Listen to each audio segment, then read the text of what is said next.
여러분 안녕하십니까? 한국말씀사관학교입니다. 우리 한국말씀사관학교는 14만 4천 말씀사관학교와 평신도 말씀사관학교로 분리 운영되고 있습니다. 지금은 같이 말씀을 공동으로 같이 듣고 있습니다. 오늘은 사관생도 말씀무장 12회가 되겠습니다. 저는 하나님께서 이 마지막 때 말씀의 나트로 사용하려고 창세전부터 예배는 자입니다. 여러분의 기도와 참여를 부탁드립니다. 오늘은 사관생도 말씀무장 제12회가 되겠습니다. 성부 하나님, 성자 하나님, 성령 하나님, 오늘 또 우리 성삼위 하나님께서 이 말씀을 듣는 모든 자들에게 아버지 하나님의 거룩하신 은총과 아들 하나님의 거룩한 은혜와 성령 하나님의 거룩한 은사를 풍성하게 부어주셔서 참으로 이 말씀을 듣는 자들 중에서 많은 자들이 14만 4천 종회반열에 들어오게 도와주시고 또 많은 하나님의 백성들 중에서 알곡 백성의 반열에 들어올 수 있도록 복을 베풀어 주시옵소서. 우리 주 예수 그리스도 이름으로 기도 올려옵나이다. 아멘, 아멘, 아멘. 오늘은 14만 4천 말씀사관학교 학생과 또 우리 평신도 말씀사관학교 학생 생도가 모두 함께 말씀을 무장하는 12번째 시간이 되겠습니다. 오늘은 여러분 특별하게 이 14만 4천을 신천지 교회로 해석하는 이 신천지 교회의 요한계시록 해석이 있는데 이 요한계시록 해석 전체를 각 장별로 나눠가지고 1장에는 어떤 내용, 2장에는 어떤 내용, 3장에는 어떤 내용, 이런 것을 주요 내용을 정리해서 전체 22장, 요한계시록이 22장까지 되어 있잖아요. 22장까지 되어 있는 이 전체를 알려드리도록 하겠습니다. 이거를 보통 기독교 목사님들도 이걸 대충 알기는 아는데 이렇게 세밀하게 아는 사람들이 별로 없어요. 그냥 막 계시록에 관심 없는 사람들이 목사들 중에서도 쎄버렸다니까. 그러니까 교인 다 뺏기는 거지. 그래서 오늘은 신천지가 왜 이렇게 지금 한국교회를 왜 이렇게 쥐락펴락하는지, 왜 그렇게 됐는지 이 신천지 요한계시록 해석 내용을 한번 보자 이 말이요. 그래서 14만 4천을 신천지 교회로 해석합니다. 14만 4천이 누구냐? 신천지 교회로 답이 나왔어요. 그래서 왜 그렇게 답이 나왔느냐? 그래서 이 계시록 7장만 해석해 주는 게 아니고 계시록 22장 전체 이 신천지가 어떻게 해석하는지 각 장별로 1장, 2장, 3장, 4장, 5장, 6장, 7장, 8장, 9장, 10장, 11장, 12장, 13장, 14장, 15장, 16장, 17장, 18장, 19장, 20장, 21장, 22장까지 각 장별로 내용을 정리해 드리도록 하겠습니다. 이게 뭐냐면 이게 신천지 계시록이에요. 이게 신천지 지금 신천지 계시록을 팔고 있는지 안 팔고 있는지 모르겠는데 교보문고에 제가 조금 전에 가서 신천지 요한계시록을 찾아보니까 안 나오더라고. 판매를 안 하는가 본데 요것이 제가 1990년도에 그러니까 지금으로부터 한 2년 전 그러니까 한 30년 전에 제가 이걸 신천지를 다닌 사람으로부터 이걸 구한 겁니다. 얻은 거에 좀 달라고. 그 신천지에 대해서 신천지가 도대체 요한계시록을 뭘 가리키느냐. 나는 이 마지막 때 계시록 사역자니까. 그래서 계시록은 어느 교단 할 것 없이 내가 다 섭렵을 다 했어요. 그래서 저만큼 이 대한민국에서 저만큼 요한계시록을 각 교단에 있는 해석들을 이렇게 완벽하게 끼고 있는 사람이 없을 겁니다. 그래서 앞으로 이 신천지 계시록뿐만이 아니고 조영규 목사님이 해놓은 요한계시록 해석 이것도 1장부터 막 끝장까지 내가 한 번에 다 정리해 줄게. 이렇게 오늘 신천지 해석한 것처럼 그 다음에 그러면 여호와 증인도 계시록 갖고 하잖아. 그러면 여호와 증인은 계시록 1장부터 22장까지 도대체 어떻게 해석을 하느냐. 똑같은 성경을 놓고 그거를 그냥 다 정리해 갖고 내가 알려줄게. 그렇게 해서 이 신천지뿐만 아니라 요한계시록 해석이 다 엉터리예요, 엉터리. 조영기 목사 요한계시록도 엉터리고, 여호와 증인 해석도 엉터리고, 신천지도 엉터리고, 뭐 기독교 각 교단에 있는 그 계시록 해석도 엉망진창이야, 내가 보면. 그래서 이 마지막 때 하나님께서 말씀의 낫으로 사용하시려고 저를 창세전에 예비해 놓으셨는데, 그 창세전에 예비해 놓은 그분이 저를 이 마지막 때 쓰시려고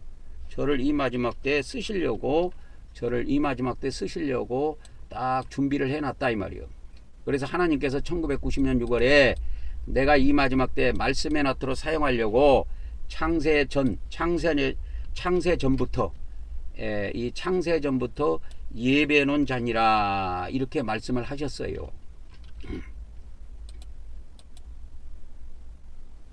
그래서 저는 창세전에 하나님께서 예배해 놓은 자입니다. 여러분이 믿음이 없어서 안 믿어지고 하는 거는 그건 내가 강요할 바가 아니야. 나는 사도 바울처럼 하나님께서 이 마지막 때 쓰시려고 창세전에 예배해 놓은 종이라니까. 그래서 40년 동안 말씀을 무장시키셔갖고 이제 2024년 올해부터 이제 본격적으로 말씀을 여러분에게 세밀하게 이렇게 알려드립니다. 그 중에 하나가 오늘은 신천지 요한계시록을 알려주려고 그래. 왜? 얘들은 신천지의 계시록의 이 약점은 뭐냐면 신천지 계시록 이게 이 신천지의 계시록에 약점이 있어요. 약점이 뭐냐? 이게 이만희가 푸는 것이 아니고 이만희가 풀기 전에 다른 사람이 풀었어. 다른 사람이 풀어가지고 이만희가 그걸 배웠단 말이야. 그때 이만희가 배웠던 요한계시록 이거를 내가 갖고 있다니까. 그래가지고 이거를 지금 신천지 교회에서는 약간 수정을 해가지고 신천지 교회에다가 다 이게 끼 맞춰 갖고 해석해. 근데 제가 이만희가 처음에 이 지금 가르치고 있는 신천지 요한계시록하고 비슷한 내용 처음에 이만희가 배웠던 이 요한계시록 내용 책을 제가 원판을 갖고 있다니까. 여기에는 신천지라는 말도 안 나오고 이만희라는 말이 안 나와요. 아예 안 나와요. 등장하지가 않아요. 근데 이거를 이만희가 배웠다니까. 이만희가 이걸 배워서 지금은 어떻게 하냐? 지금은 이 계시록 해석을 전부 신천지 교회에다가 그냥 신천지 교회에다가 그냥 적용해서 가르친다 이 말이야. 그러니까 14만 4천이 뭐냐? 14만 4천이 뭐냐? 그러면 신천지다 이렇게 나와. 걔들은 답이 14만 4천이 뭐냐? 그러면 신천지다 이렇게 답이 나온다니까. 근데 신천지 계시록도 약점이 있어. 내가 지금 그러니까 이만이라고 하는 사람이 이걸 배웠던 요한계시록 초판을 갖고 있다니까. 이거 초판인지 뭐 몇 판인지는 모르겠는데 하여튼 몇십 년 돼가지고 이 책이 누래요.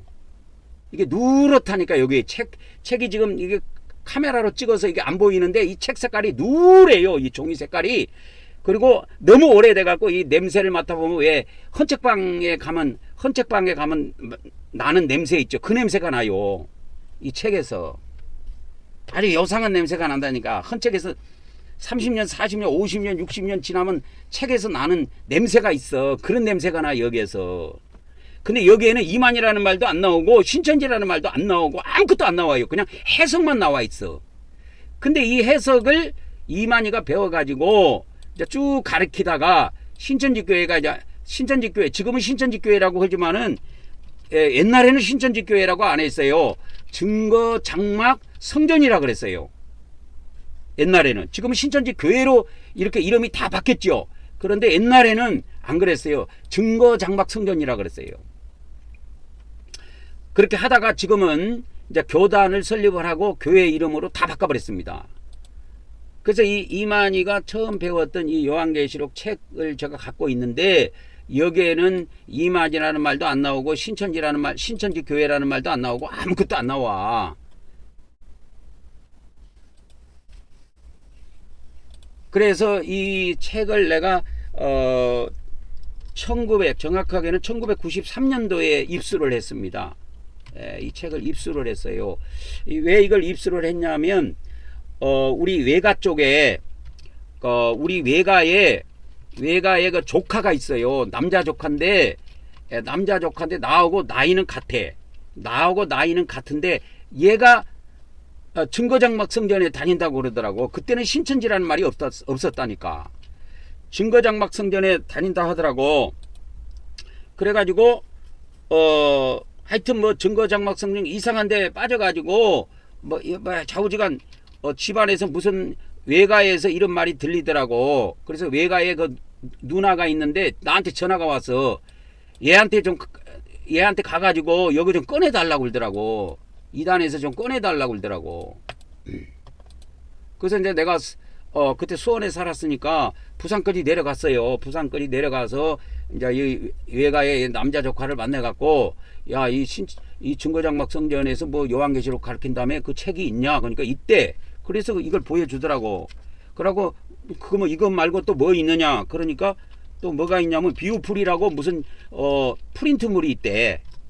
프린트물이 있대. 비우풀이 프린트물이 있대. 모아놨대 다. 그걸 자기가 그 증거장막 성전에 가서 배우는데 다 모아놨다 그러더라고. 그래서 비우풀이 이거 하고 그 다음에 요한계시록 계시록 이게 해석된 이 책하고 그거 하고 또 다른 거는 있냐? 그러니까 테이프가 있대. 테이프가 있대. 녹음 테이프 있잖아요. 그 90분짜리인데 90분짜리인데 52개로 된 박스가 있는데 그 52개로 된 그 테이프 이렇게 꽂는 박스가 있는데 그 박스를 통째로 나한테 다 주더라고. 그래서 이 세 개를 다 갖고 와서 내가 그날 부산에서 올라와 갖고 수원에 와 가지고 이걸 처음부터 끝까지 다 들었어. 테이프도 한 3번인가 들어봤어. 근데 이거는 이만희가 가르친 것이 아니고 부산에 지금 그 양반이 살아있는지 안 살아있는지 모르겠는데 부산에 그때 저 보수동인가 어딘가 뭐 증거장막 성전이 어디 있었어. 내가 딱 한 번 가봤어. 얘 때문에. 그래서 가봤는데 그 목사가 이거를 테이프 녹음을 했다 그러더라고. 그래서 이거를 다 내가 갖고 와갖고 지금도 이 비우풀이 프린트물은 없는데 이 요한계시록 책은 내가 갖고 있어요. 이 테이프도 벌써 다 버리고 없지. 그 무거운 거를 뭐 여기저기 이사 다니면서 가지고 다니기도 뭐 하고 해서 다 버렸어요. 그래서 이거는 지금 내가 남아 있어. 그래서 지금 이 내용하고 신천지에서 지금 신천지 교회에서 가르치는 내용하고는 많이 바뀌었다니까. 많이 바뀌었어요. 내가 볼 때는. 그래서 이제 신천지 교회에 이 요한계시록 해석을 들어가기 전에 신천지 교회에서 이만희라는 인물을 어떻게 보느냐 이거부터 알아야 돼. 이만희를 어떻게 보느냐. 일반 교회에서는 죽일 놈으로 보잖아요. 일반 기독교인이 볼 때는 이만희를 죽일 놈으로 보고 이단으로 보지만 신천지 교인들은 그렇게 안 본다니까. 어떤 인물로 보느냐. 이만희 우리 총회장님은 요한계시록의 실상 계시를 해석할 수 있는 자이다. 그 다음에 요한계시록의 예언의 말씀을 뜻을 알고 있는 사람이다. 그 다음에 사도 요한은 환상을 봤지만 이만희는 그 환상의 그 내용이 그 실상이 있는데 그 실상을 그대로 가리키는 사람이다. 이렇게 믿고 있어요. 그리고 이만희를 어떤 분으로 보냐면 예수님의 영혼이 있는데 예수님이 영혼이 이제 재림을 한다 이거요. 예수님의 영혼이 재림 때, 그 예수님이 성경에 재림한다고 돼 있잖아. 근데 예수님의 영혼이 이 재림 때에 이 지구상에 한 사람의 육체로 임한다는 거예요. 그래가지고 이 요한계시록은 다 비유로 돼 있는데 그래서 비유풀이라는 말이 여기서 나오는 거예요. 요한계시록은 다 비유로 돼 있는데 이 비유로 돼 있는 요한계시록에 그 비유로 돼 있는 그 껍데기를 확 벗기면 그 안에 알맹이가 나오는데 그걸 실상이라 그래. 이걸 알맹이라 그랬게. 알맹이. 그 비유는 껍데기고 이거는 껍데기입니다.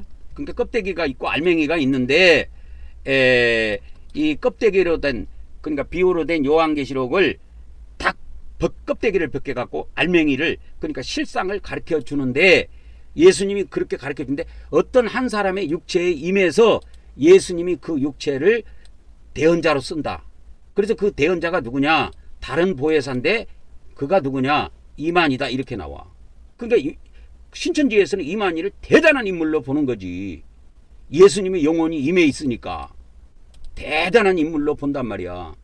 한간에는 뭐 내가 제리메시다고까지 말을 했다고 하는데 나는 아직 그것까지는 모르겠어요.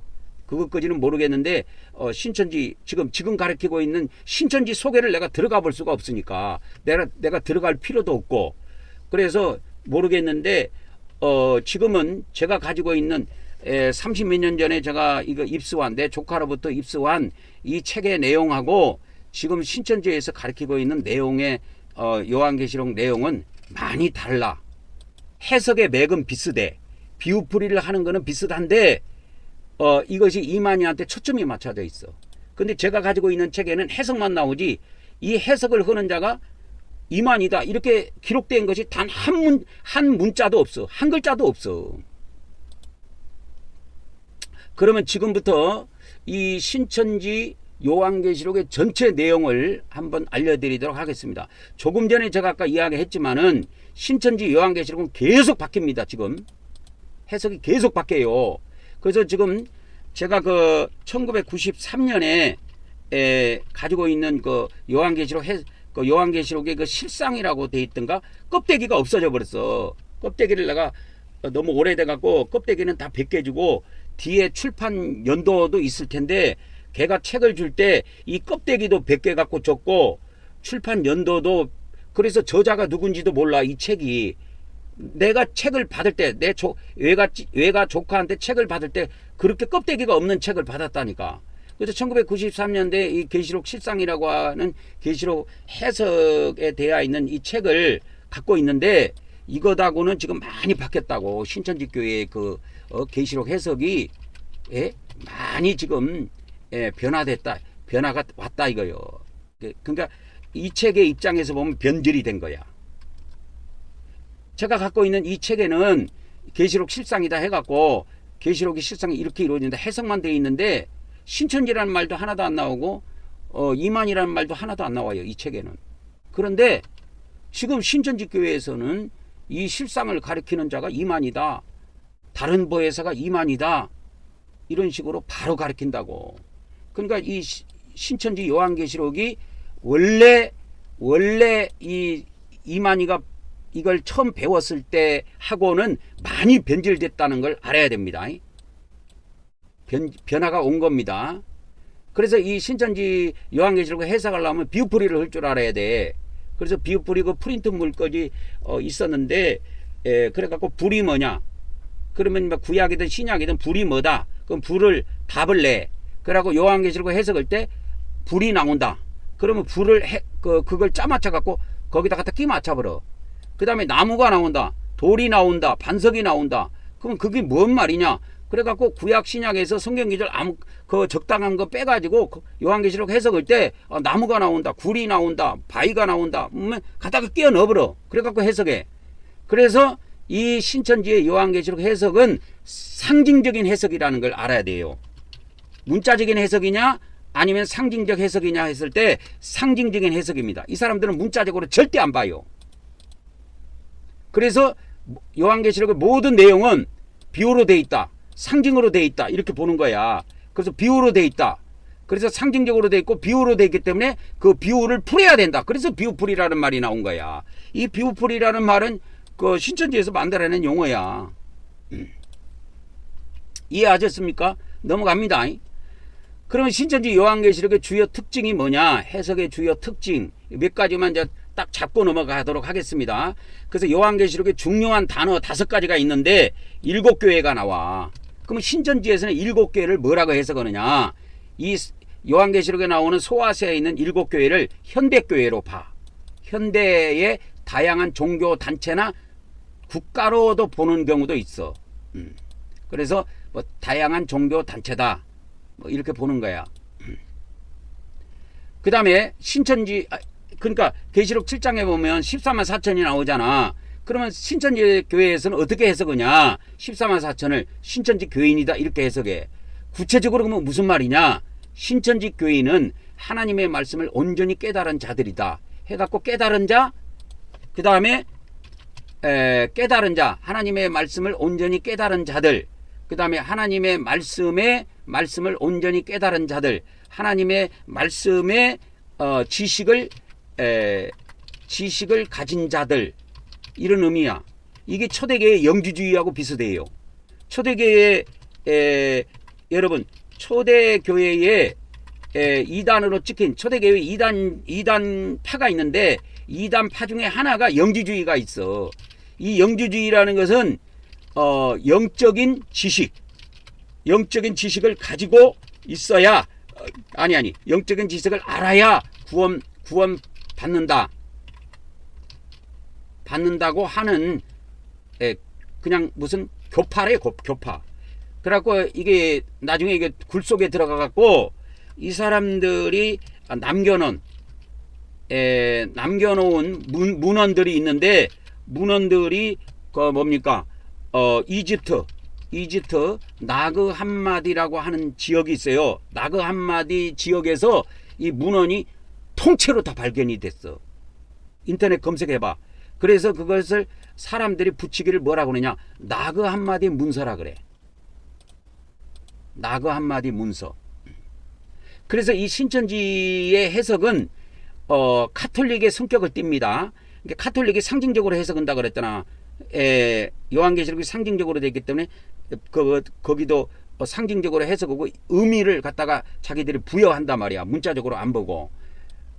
그런데 이 신천지는 이렇게 요한계시록을 다 상징으로 돼 있다, 비유로 돼 있다 그래갖고 비유풀이를 하고 자기들이 의미를 부여하는 거야. 자기들이 만든 공식에 의해서입니다.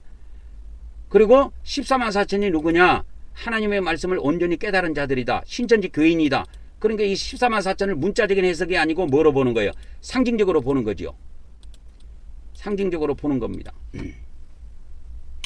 그래서 이 하나님의 말씀의 지식을 가진 자들, 이게 초대교회의 이게 영주주의야, 이거. 넘어갑니다. 신천지는 그러면 요한계시록 17장, 18장에 짐승이 나오는데, 그 짐승을 어떻게 해석하느냐? 저는 짐승 외계인이라고 하나님께서 저에게 풀어주셨다고 그랬죠. 근데 얘들은 딴판이야. 짐승이 뭐냐? 세상 권세다. 세상 권세를 상징하는 것이고, 정치, 경제, 종교 등 다양한 영역에서 활동하는 세력이다. 이 지구상에서 활동하는 세력이다. 그렇게 해서 딱 보는 거야. 그러면 이 신천지에서 그 다음에 또 계시록 17장 18장에 보면 바벨론이 나오는데, 이 바벨론이 뭐냐? 거짓 종교의 총본산이다. 그래서 신천지 교회를 제한 기존의 모든 교회를 바벨론으로 봐. 그 다음에 신천지 교회에서 요한계시록 21장에 나오는 이 새 예루살렘을 뭐로 해석하느냐? 이 새 예루살렘을 도대체 뭐로 해석하느냐 했을 때, 새 예루살렘을 신천지 교회를 말한다 이 말이에요. 신천지 교회. 그래서 새 예루살렘이 해석이 어떻게 나오느냐? 하나님의 나라가 완성된 모습이다. 새 예루살렘은 하나님의 나라가 이 땅에 완성된 모습을 나타내는데 바로 신천지 교회다. 이렇게 답을 냈다니까. 그러니까 이 신천지 교회에서 해석하는 요한계시록에 의하면 신천지 안 들어가면 다 죽일 놈이야. 이거 참말로. 근데 이게 신천지가 약점이 있다 그랬잖아. 신천지 교회의 계시록 해석에 약점이 있어요. 내가 이 사람 원본을 갖고 있잖아. 이만희가 이 신천지 계시록을 가르쳤는데 이만희가 배웠던 그 계시록 원본을 내가 갖고 있다고. 근데 거기에 보면 뭐라고 나온 줄 알아? 이렇게 해석이 나와. 이 계시록의 사건은 기독교 안에서의 전쟁이다. 그렇게 해서 신천지가 이런 식으로 해석한다고. 이것이 뭐 3차 대전이 일어나고 뭐 세상에 기독교에서 말하는 적그리스도가 나타나서 7년 대환란이 오고 그런 거 없어. 일절 없어. 일절 없고 다 기독교 안에 영적으로 일어나는 사건으로 봐. 뭐 3차 대전이고 이런 거고 아무 상관이 없고 자기들은 영생한다는 거야. 그래서 여러분 요 신천지의 요한계시록은 약점을 갖고 있어요. 왜 약점을 갖고 있냐? 앞으로 세계적으로 오는 환란, 그 다음에 전쟁, 기근, 그 다음에 전염병으로 이 해석은 자동 무너지게 돼 있어요. 자동 무너집니다. 놔둬도 돼요. 얘들이 어느 단계까지는 이거 붙잡고 희희낙낙한다고. 근데 나는 이거의 약점을 알지. 왜? 대한민국의 전쟁이 터지고 교회가 박살이 나오고 성전 건물이 박살이 나고 그 다음에 나중에 실제로 외계인이 내려와갖고 이 지구상에 대환란이 오고 이런 날이 진짜 오면 이 신천지 해석이라든지 천주교 해석, 동방정교 해석, 그래서 이 비우풀이 해석하는 거 쉽게 말하자면 이 다 상징적 해석이란 말이야. 상징적 해석을 하는 데는 신천지만 그런 게 아니에요.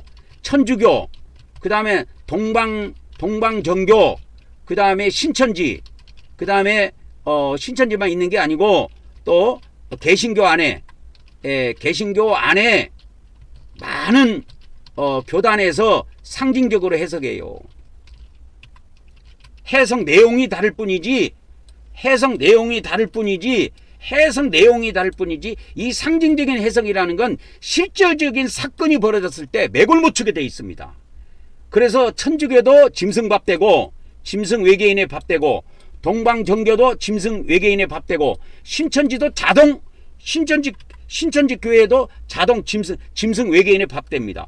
기독교 안에 있는 개신교 안에 있는 많은 교단에서도 상징적으로 해석하는데 어저께 내가 다 알려줬잖아. 뭐 자의주의는 어떻게 해석하고 칼빈주의는 어떻게 해석하고 근본주의는 어떻게 해석하고 세대주의는 어떻게 해석하고 해방주의는 어떻게 해석하고 다 알려줬잖아 어제.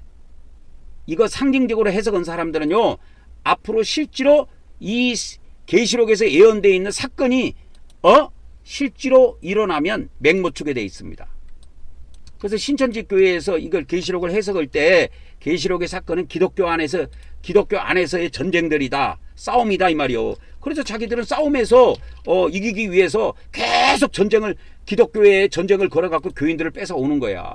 그러나 앞으로 세계적으로 오는 환란, 실제로 일어나는 전쟁, 대한민국의 전쟁이 일어날 뿐만 아니라 지금 저 중동에서도 계속 전쟁 터지죠. 북한 군인들이 러시아를 위해서 전쟁하러 간다 그러죠. 그 다음에 전염병 이런 것들이 계속 창궐하고 진짜 인간들이 벌벌벌벌 떠는 세상에 올 때는 이 상징적인 해석을 하는 교단이나 교회는 자동 무너지게 돼 있습니다. 왜? 이들은 전부 다 짐승 외계인의 밥이야. 밥이 된다니까. 지금 전 지구상에 요한계시록을 해석하면서 이 짐승을 외계인으로 해석을 봤습니까 여러분? 이게 하나님께서 마지막에 저에게 풀어주신 답이야. 저는 이 마지막 때 여러분이 믿든 안 믿든 상관이 없어. 하나님이 이 마지막 때 쓰시려고 나를 창세전에 예배해 놓은 하나님의 사람이라니까. 여러분이 믿거나 말거나. 뭐 믿음이 없어서 안 믿어지는 건 어쩔 수가 없는 거지만 나는 내 갈 길을 가는 거야. 그래서 일반 교단이든 신천지든 다 똑같은 입장에서 나는 전부 다 공이 똑같은 입장에서 어느 쪽으로 나는 기울어서 편애하지 않고 나는 편애하지 않습니다. 누구 편을 들지도 않고 오직 하나님의 입장에서만 나는 말씀을 선포하는 거야. 그래서 신천지의 해석은 너무 과도하게 비우풀이 전부 다 상징적으로 돼 있다 그래갖고 전부 다 비우풀이를 해버리는 거야. 그런데 이 신천지가 맥을 못 쓰는 것이 있어요. 내가 어저께도 이거 몇 번 이야기했지만 누가복음 21장 35절에 21장 35절에 이 지구상의 모든 사람에게 임하는 환란의 날이 오는데 이 환란의 날이 온다니까. 대환란이 이 대환란의 날이 이 지구상에 실제로 와요. 이 날은 영적으로 오는 것이 아니야. 신천지에서는 영적 전쟁이다. 기독교와 교회의 싸움이다. 이렇게 해석을 해놨단 말이야. 그래서 말짱 돌아먹대요. 신천지 해석은. 그러나 예수님은 뭐라 그러냐. 그것을 대비하기 위해서 이 대환란이라는 온 지구상에 거하는 모든 사람에게 이 사건이 임한다. 이렇게 이미 예언을 해놨어. 이런 신천지 같은 이 잡것들이 나올 걸 알고 이미 이렇게 말씀하셨다니까. 그래서 신천지 요한계시록 해석은 이 한마디로 이 누가복음 21장 35절 말씀 한 말씀으로 박살낼 수가 있어. 내가 개무시해버린다니까. 그래서 신천지 요한계시록 해석을 장별로 들어가기 전에 간단하게 해석을 총정리하면 이거야. 기존 교회는 뭐냐? 바벨론이다. 얘들은 다 망한다. 왜? 바벨론이 멸망한다고 돼 있잖아. 바벨론이 멸망한다고 돼 있는데 바벨론을 뭐로 보느냐? 신천지 교회 빼놓고 모든 전 세계에 있는 모든 교회야. 그래서 바벨론이 멸망하듯이 모든 교회가 멸망한다. 이렇게 답을 내놨어. 자, 그러면 누구만 승리하느냐? 신천지만 승리한다. 그래서 요한계시록에 이긴 자가 누구냐? 요한계시록에서 이긴 자들이 누구냐? 답이 나오지요. 뭐 신천지 교회야. 그래서 이 신천지에서 이만이라고 하는 분을 대단하게 보는데, 대단하게 보는 이유가 뭐냐면 이 사람을 다른 보혜사로 보는 거예요. 이만희를. 뭐 일반 기독교에서는 뭐로 이만희를 보면 죽일 놈으로 보지만 신천지에서는 이만희를 뭐로 그냐면 다른 보혜사다. 계시록에 계시록은 다 환상으로 되어 있는데 그 환상의 비밀, 그러니까 계시록의 답, 그 실상을 알고 있다. 이렇게 본다고. 그러면 지금부터 이제 계시록 1장 들어갑니다. 자, 요한계시록 1장 들어갑니다. 신천지에서 요한계시록 1장 들어갑니다. 근데 요한계시록 1장의 내용에 보면 요한은 환상만 봤다 이거요. 실제 사건을 본 것이 아니고 환상만 봤다 이거, 환상. 그래서 실제 사건이 아닌 상징으로 되어 있다. 근데 이 환상에 실상이 있다. 그러니까 환상에 대한 답이 있단 말이야. 환상은 진짜가 아니고 가짜다 이 말이야. 그런데 환상에 진짜가 있다. 그 환상의 답을 실상을 이만희가 알고 있다. 이렇게 보는 거예요. 그게 신천지에서 이야기하는 거예요. 근데 제가 가지고 있는 책에는 실상이라는 말이 나오고 뭐 이런 이야기가 나오는데 이만이라는 말은 하나도 안 나와. 그러니까 이것이 이제 나중에 변질돼서 그러는 거야. 이 계시록을 가지고 가리키다가 어느 단계에 가서 이만희가 욕심을 내 갖고 변질이 된 거야. 그래서 신천지 주장은 이 요한계시록의 사도 요한이 본 것은 환상이고 그 환상의 답이 뭐냐? 실상인데 이 실상을 알고 있는 사람은 지구상에 이만희밖에 없다. 그 이야기야.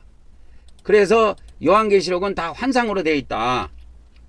환상으로 되어 있다.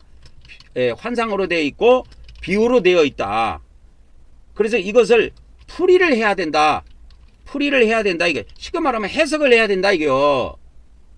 그래서 요한계시록 1장에 보면 7별이 나오고 7촛대가 나오는데 그러면 7별이 뭐냐? 이랬을 때 7별이 신천지에서는 뭐라 그러냐? 신천지 교회 지도자들, 사자라 그랬잖아. 신천지 교회 목사들 이렇게 보는 거야. 그러면 7 금촛대가 요한계시록 1장에 나오는데 금촛대는 7교회라 그랬잖아. 그러면 7교회인데 7교회를 말하는데 7교회는 아무 교회를 말하는 게 아니고 신천지 교회만 7교회에 해당된다. 그래서 이거 7별은 교회의 사자인데 쉽게 말하자면 신천지 교회 지도자들이다 이 말이요. 이해하셨습니까? 근데 제가 가지고 있는 책에는 신천지라는 말이 안 나와. 이건 교회 목자다 이런 식으로 나와. 교회 7별은 교회 사자고 교회 목자다. 그러니까 인도자다 이 말이, 지도자다. 그렇게만 나오지 이 신천지 교회라는 말을 일철 이런 게 안 나와. 그러니까 이거 중간에 가다가 내용이 다 변질돼 버린 거야 이게. 그 다음에 이제 이거 두 번째 가보면 그러면 7교회 요한계시록에서 말하는 신천지에서 이제 이제 그 두 번째 요한계시록 1장에 7교회가 나오는데 7교회가 뭐냐? 현대교회의 모습이다 이거예요. 현대교회다. 그러니까 계시록에 기록된 그 소아시아 7교회는 실제 교회가 아니고 환상으로 보여진 교회고, 이 7교회는 이 마지막 때 현대교회의 모습을 상징적으로 보여준 거다. 그래서 이걸 풀어야 된다 이 말이에요. 그래서 비유풀이를 하는 거예요. 그래서 예를 들어서 라우디아 교회가 나오는데 마지막으로 현대의 타락한 교회를 말한다, 이런 식으로 해석을 해요. 그 다음에 이제 이게 세 번째 가보면 계시록 1장 세 번째 내용이 어린 양이 나와. 어린 양이 나오는데 그 초대 사이에 다니는 분이라고 나오는데, 어린 양이라는 말은 여기 안 나옵니다. 계시록 1장에는 실제로 안 나와요. 근데 이 어린 양은 제리메수다.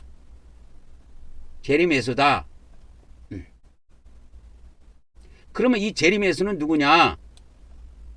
초대 사이에 다니는 사람인데, 초대 사이를 거니는 분인데, 이게 신천지에서는 이만희로 보는 거야. 이만희로. 그래서 어린 양이는 7개의 뿔과 7눈을 가지고 있다. 이걸 뭐라고 해석하느냐? 이만희가 가지고 있는 그 이 뿔은 권능이잖아. 그래서 완전한 권능이 있고, 7눈은 완전한 보는 눈이 있다.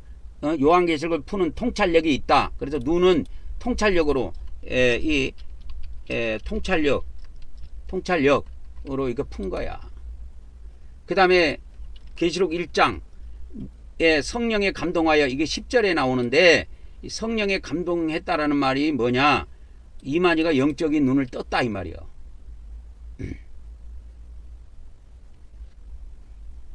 그래서 요한은 환상만 본 거다. 그때 당시에 요한은 환상을 봤지만 이만희는, 쉽게 말하자면 이만희는 영적인 눈을 떠가지고 뭘 깨달았다? 이 요한계시록의 진리를 다 깨달았다 이 말이요. 그래서 이걸 이제 비유풀이를 하면은 신천지 교인들도 이와 같이 영적 눈을 떠서 가지고 이제 진리를 깨닫고 신천지 교회에 들어왔다 이 말이요. 그래서 지금은 이만희의 이 신천지 계시록을 배운 사람들은 다 영적인 눈이 열린 사람들이다. 그들이 누구냐? 신천지 교회다 이 말이요. 그 다음에 이 신천지에서 계시록의 목적을 어떻게 보냐면, 신천지 교회의 정당성을 확립하는 데다 주장해요. 그래서 계시록은 참된 교회, 진정한 교회를 어떤 교회인지 알려주는데, 신천지 교회가 하나님의 진정한 교회다. 나머지는 다 짜가들이다. 그렇게 보는 거예요. 그래서 신천지 교회의 해석이 너무 주관적이다, 과도한 비유풀이를 한다, 폐쇄성이 있다 해가지고 기독교에서 공격을 하고 뭐 해도 뭐 그 사람들이 뭐 멈춥니까? 계속 가는 거예요. 그러나 신천지 교회의 해석은 문제가 많습니다. 그래서 누가복음 21장 35절에 있는 말씀처럼 많은 문제가 있습니다. 그러니까 이거는 냅둬도 나중에 스스로 다 무너지게 돼 있어요. 세월이 가면 다 무너지게 돼 있어. 신천지는 지금은 영원히 존재한다고, 이 땅에서 영원히 영생한다고 신천지에서 그러는데 다 무너지게 돼 있습니다. 왜? 실제로 예수님이 예언해 놓은 이 대환란의 날이 오면 이 대환란의 날은 그냥 상징적으로 해석해야 될 날이 아니고, 이 날은 실제로 온 지구상에 거하는 모든 사람에게 임하는 대환란의 날이다 이거요. 그래서 지구 역사가 생긴 이래로 그 전에도 없었고 그 후에도 없대. 이 사건이 일어나면 그러한 어마어마한 무시무시한 사건이 터져요 이 지구에. 그러면 이것이 뭐 때문에 생기느냐? 계시록 9장에서 말을 해준다고. 계시록 9장에서 무저갱에서 올라온 짐승들 때문에 그렇다니까. 답이 왜 이런 사건이 벌어지냐? 요한계시록에서 답을 내주고 있어. 무저갱에서 올라온 짐승들 때문에 이 지구인들에게 뭐가 온다? 5개월 대환란이 온다 이 말이야. 5개월 대환란이 옵니다. 그래서 예수님이 이 누가복음 21장 35절에 말씀하신, 그리고 마태복음 24장에 큰 환란이 온다고 말씀하셨는데, 대환란이 온다고 말씀하셨는데, 그 대환란은 5개월 환란을 말해요. 5개월 환란을 말하는 거야. 이때 14만 4천 명의 종들이 알곡 백성들을 이때 보호처로 인도합니다.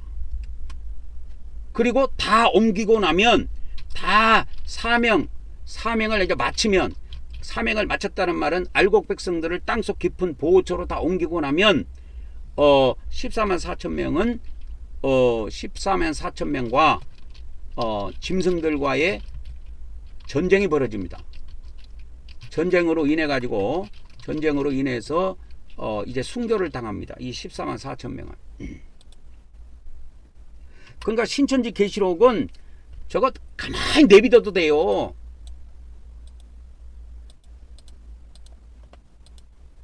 왜? 자동 무너지게 되어 있습니다. 그래서 이 요한계시록을 상징적으로 해석하는 사람들, 그래서 내가 하나 경고를 하는데, 계시록을 상징적으로 해석하는 자들은 나중에 다 망한다. 멸망합니다.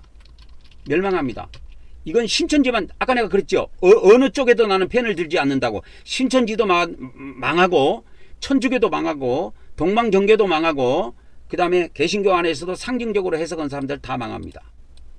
다 망해요. 쫄딱 망합니다. 한번 당해보세요.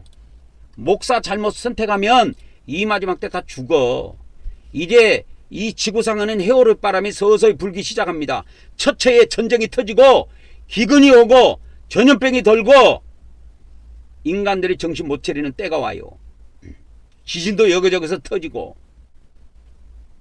그러나 마태복음 24장에 보면 예수님이 그런 거 일어났다고 해서 끝이 온 게 아니래.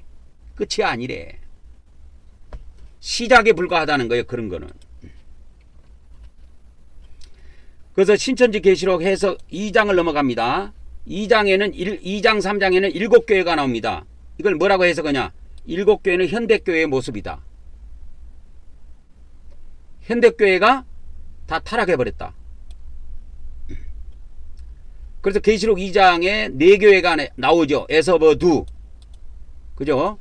계시록의 2장에 에서버두, 사빌라, 그래서 에베소, 서머나, 버가모, 두아디라, 이 4교회가 나오는데, 이 현대교회의 특징과 문제점을 다 나타내는 것이다. 이렇게 본다 이 말이야. 그 다음에 계시록 2장에 보면은 니골라당이 나오는데, 이 니골라당이 뭐냐? 성경을 왜곡해서 가르치는 지도자들, 쉽게 말하자면 목사들을 이야기한다 이 말이야. 목사들. 이 니골라당을 기독교에 타락한 목사들로 보는 거야.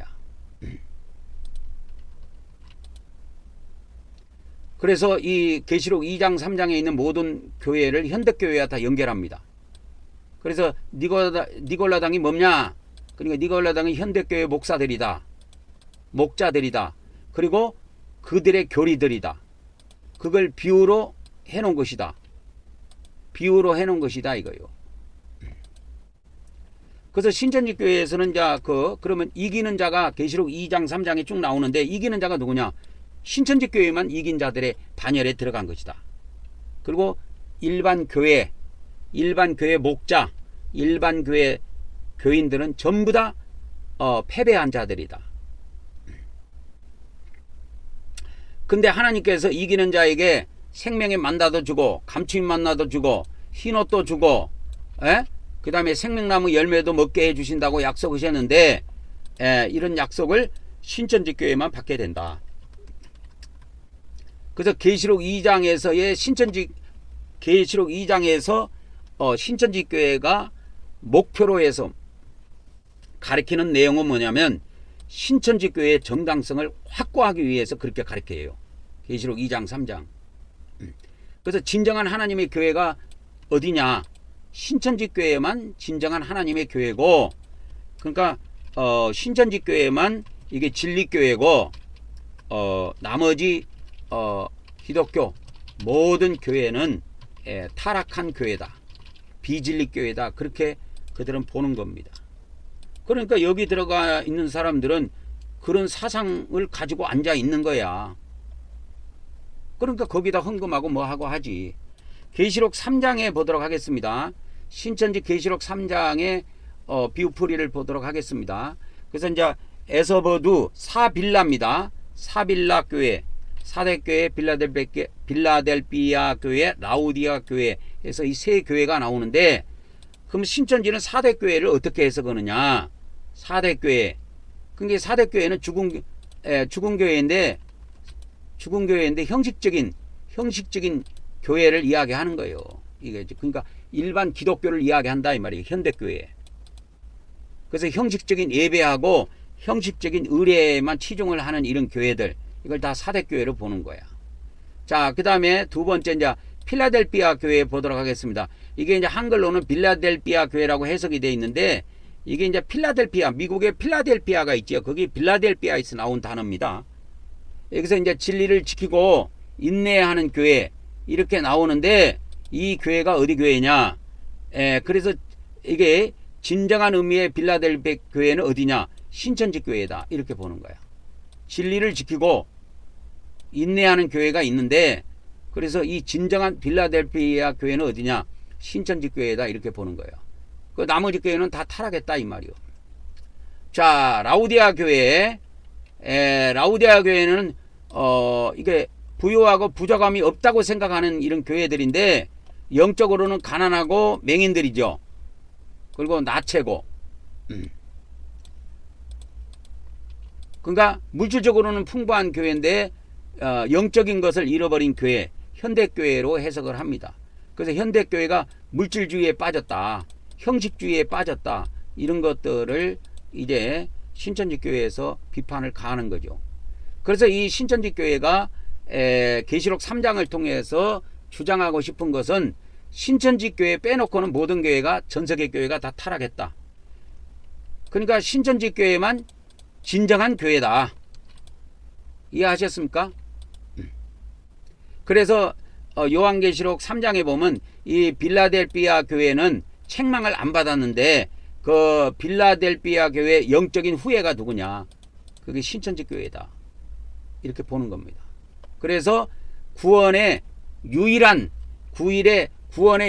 문이 있는데, 그게 신천지 교회다, 그 말이요. 해석이, 신천지 요한계시록은 해석이 쉬워요. 그냥 다 신천지에다가 맞추면 돼. 그리고 나머지 교회는 다 죽일 놈들로 하면 돼. 엄청 해석이 간단해.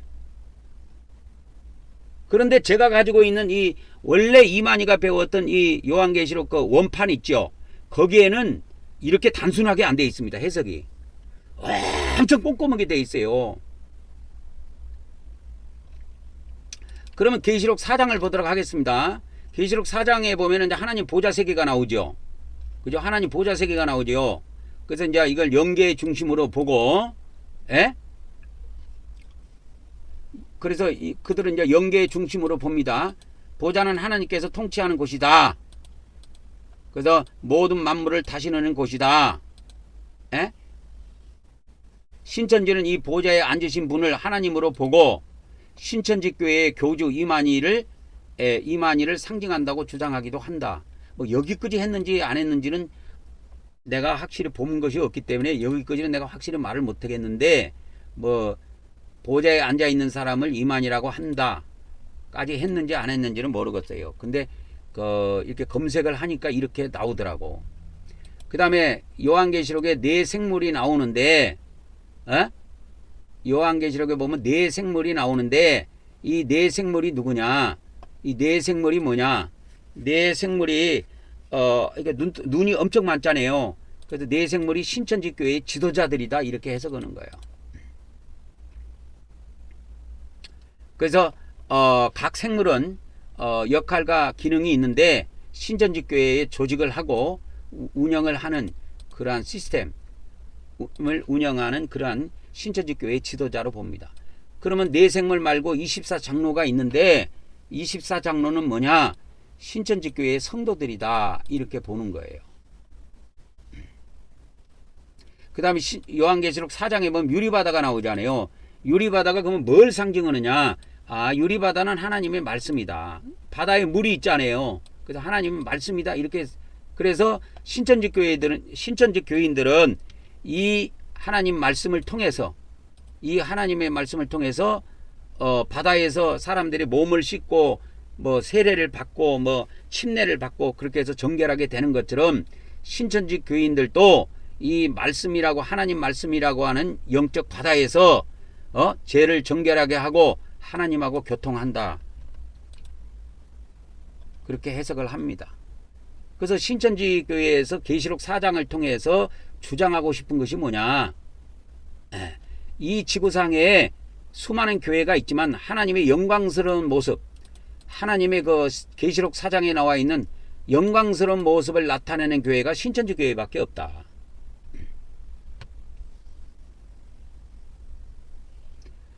그 다음에 신천지는 이만희를 하늘 보좌에 앉은 하나님과 동일시하거나 과대 포장해서 부각하는 경우가 있다고 하는데 이거 검색을 해보니까 이렇게까지 나오는데, 제가 여기까지 이만희가 이렇게까지 타락을 했는지는까지는 잘 모르겠어요. 이렇게까지 갔으면 완전 끝까지 갔네. 이미 이만희가 하나님이 돼버렸으니까, 예? 하나님과 동일시한다 이렇게 해서 해석을 했다 하면은 벌써 끝장까지 간 겁니다. 박태선이가 그래갖고 망했지요. 신천지 교인들은 하늘의 24장로와 같이 하나님께 찬양하고 경배드리는 특별한 존재들이다. 이렇게 해석을 합니다. 그 다음에 이제 계시록 5장으로 옵니다. 계시록 5장. 계시록 5장에 오면은 계시록 5장에 뭐가 나옵니까? 계시록 5장에 보면 7인으로 봉해진 책이 나와. 그래서 7인으로 봉해진 이 책이 뭐냐? 하나님의 비밀이 담긴 책이고 구원의 비밀이 담긴 책인데, 이 책을 펼 수 있는 사람이 바로 어린 양이다. 어린 양이다. 근데 이 어린 양으로 재림한 예수님, 그가 누구냐? 그게 이만희다 그러는 거예요. 이해하셨습니까?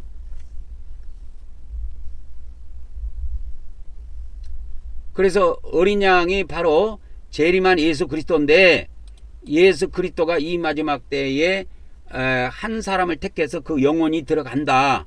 그래서 예수님의 영이 이만희 몸속에 지금 들어와 있다. 그래서 이만희가 하나님의 비밀을 풀어준다 이 말이요. 그래서 그걸 유일한 존재로 이렇게 해석을 합니다. 하나님의 비밀을 풀고 이 계시록의 비밀을 알려줄 자격이 있는 유일한 존재가 이만희다.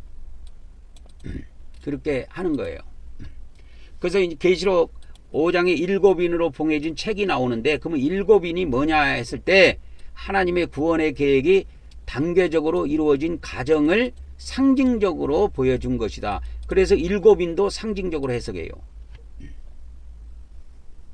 그래서 한 인을 뗄 때마다 새로운 시대가 열린다. 아까 24장로는 이야기 나왔잖아요. 넘어가고. 그러면 이 신천지가 요한계시록 5장을 통해서 주장하고 싶은 것은, 그러니까 이 제가 가지고 있는 그 이만희가 그 어떤 사람한테 배웠던 요한계시록 이 해석, 제가 가지고 있는 이 원판이 있는데, 이거하고 지금 신천지가 해석한 거는 너무 지금 빗나간 거야. 나가도 너무 나가버린 거야. 이상하게 변질돼 버린 거야. 그러니까 옛날에 이게 박태선보다, 내가 이게 옛날에 박태선보다 나중에 더 죽일 놈이야. 이렇게 빗나가 버리면. 그래서 내두면 나중에 심판 때가 오면 다 이만희도 죽어서 이 땅에서 떠나고 없어지게 돼 있어요. 그래서 이만희 자신을 신성시하고, 그래서 신천지는 이만희가 바로 요한계시록 5장에 나오는 어린 양이다. 그래서 이 어린 양만이 하나님의 7인을 뗄 수 있는데 하나님의 비밀을 풀 수 있는 유일한 존재다. 이렇게 지금 이야기를 하고 있는 겁니다.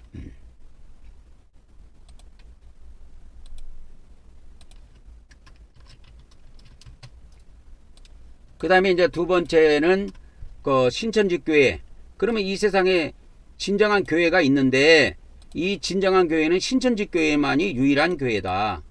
그래서 하나님께서는 신천지 하나님의 구원의 역사를 신천지 교회를 통해서 완성하신다. 그래서 신천지 교회에서만이 하나님의 구원의 비밀을 알 수가 있다. 다른 목사들은 다 짜가다. 그걸 이야기합니다. 자, 계시록 이제 6장에 왔습니다. 계시록 6장은 일곱인을 이제 첫째인부터 떼지요. 그래서 아까 일곱인을 뭐라 그랬습니까? 신천지에서 하나님의 심판이 단계적으로 이루어지는 과정 해가지고 일곱인을 뭐로 해석했어요? 과정. 이게 상징적 해석을 취했다 이 말이야. 거의 상징적 해석입니다.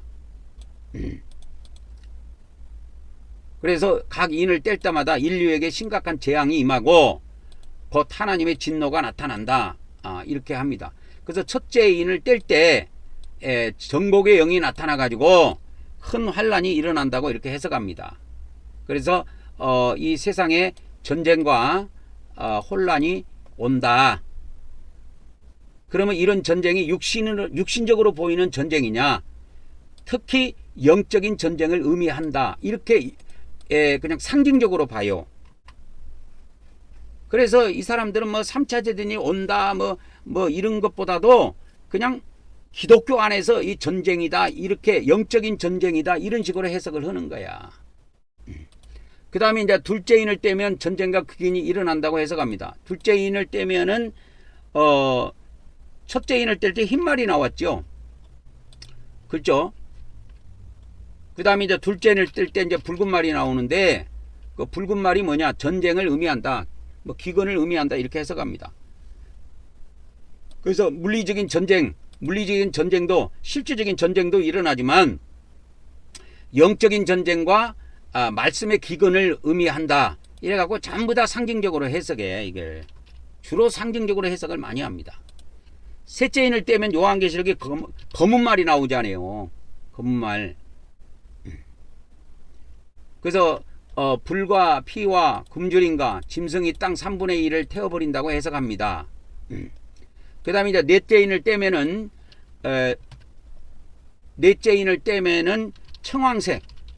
청황색 말이 나오는데 이거하고 이것이 지금 내용이 바뀌었네. 이것이 넷째 인에 해당되는 내용인데 지금 바뀌었네. 이게 넷째 인의 내용입니다. 이게 내용상으로는 지금 넷째 인의 내용상이에요. 이게 청황색 말이고 여기서는 붉은 말과 검은 말을 전쟁과 기근을 합해서 해석해 놔버렸네. 셋째 인의 내용이 검은 말입니다. 검은 말. 셋째 인의 내용이 검은 말이에요. 요한계시록에 보면 이거하고 지금 합해졌는데, 그래서 검은 말은 기근을 상징합니다. 기근. 넷째 인은 이제 청황색 말인데, 청황색 말에 보면은 불과 피와 굶주림과 짐승이 땅 3분의 1을 태워버린다. 그래서 하나님의 진노로 세상이 멸망하는 모습을 상징적으로 나타낸 것이다. 그 다음에 이제 이 다섯째 인을 떼면은 해와 달과 그 흑암이 어두워지고 하늘의 3분의 1의 뭐 별이 떨어지고 이런 내용들이 이렇게 쭉 나오는데 이것이 여섯째 인의 내용입니다. 실제로는 이게 내용이 전부 다 헷갈리게 해놨네. 그 다음에 요것이 다섯째 인이고, 다섯째 인은 순교자의 영혼들이 그 하나님 제단 앞에서 부르짖는 내용이 나와요.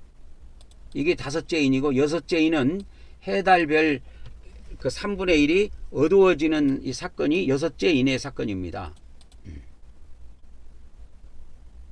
여섯째 인. 그래서 이건 지우고, 그래서 여섯째 인을 떼면은 이렇게 막 사람들이 바위굴에 숨고 산에 숨고 바위 틈에 숨어가지고 막 우리 보고 하나님의 심판으로부터 우리를 가려달라 이렇게 나오는데, 이 신천지에서는 불과 산과 바위와 이런 틈을 바위 틈 이런 것을 어떻게 해석하느냐? 하나님의 심판이 두려워서 거짓 종교에 의지하는 모습을 나타내는 것이다. 이렇게 숨었잖아요. 그러니까 거짓 종교, 거짓 교회에 의지하는 모습이라고 이것도 다 상징적으로 해석합니다. 상징적 해석을 취한다 이 말이에요. 그래서 이 신천지의 요한계시록은 거의 상징적인 해석을 가합니다. 그래서 요한계시록 6장을 통해서 신천지가 주장하고 싶은 것은 뭐냐면 신천지 교회에 특별하다. 예? 신천지 교회만이 하나님의 진리를 알고 있다. 그리고 이 다가올 하나님의 심판에서 살아남을 수 있는 사람이 누구냐? 신천지 교인밖에 없다. 다른 교회는 다 거짓 교리, 그 거짓 선지자들이 거짓 교리를 가르쳐 가지고 모든 다른 교회는 망한다. 그래서 하나님의 심판을 피할 수가 없다. 그래서 현재는 그러면 어떤 상황이냐? 세상의 종말이 매우 가까운 긴박한 시대이며 신천지 교회에 속한 사람만이 구원받을 수 있다. 신천지 교회에 속한 사람만이 구원받을 수 있다. 이렇게 해석을 합니다. 얘들 다 가짜예요. 그러나 한 번은 신천지가 어떻게 해석하는지 알고는 있어야 돼. 그 알고 있어야 신천지가 접근하면 아 그래? 뭐 다 알고 있는데 코웃음 치는 거지. 다 알고 근데 모르고 있으면 당한다니까. 끌려간다니까 이 사람들아. 그래서 목사도 끌려가고 그래서 신천지 교회가 자랑을 하더라고.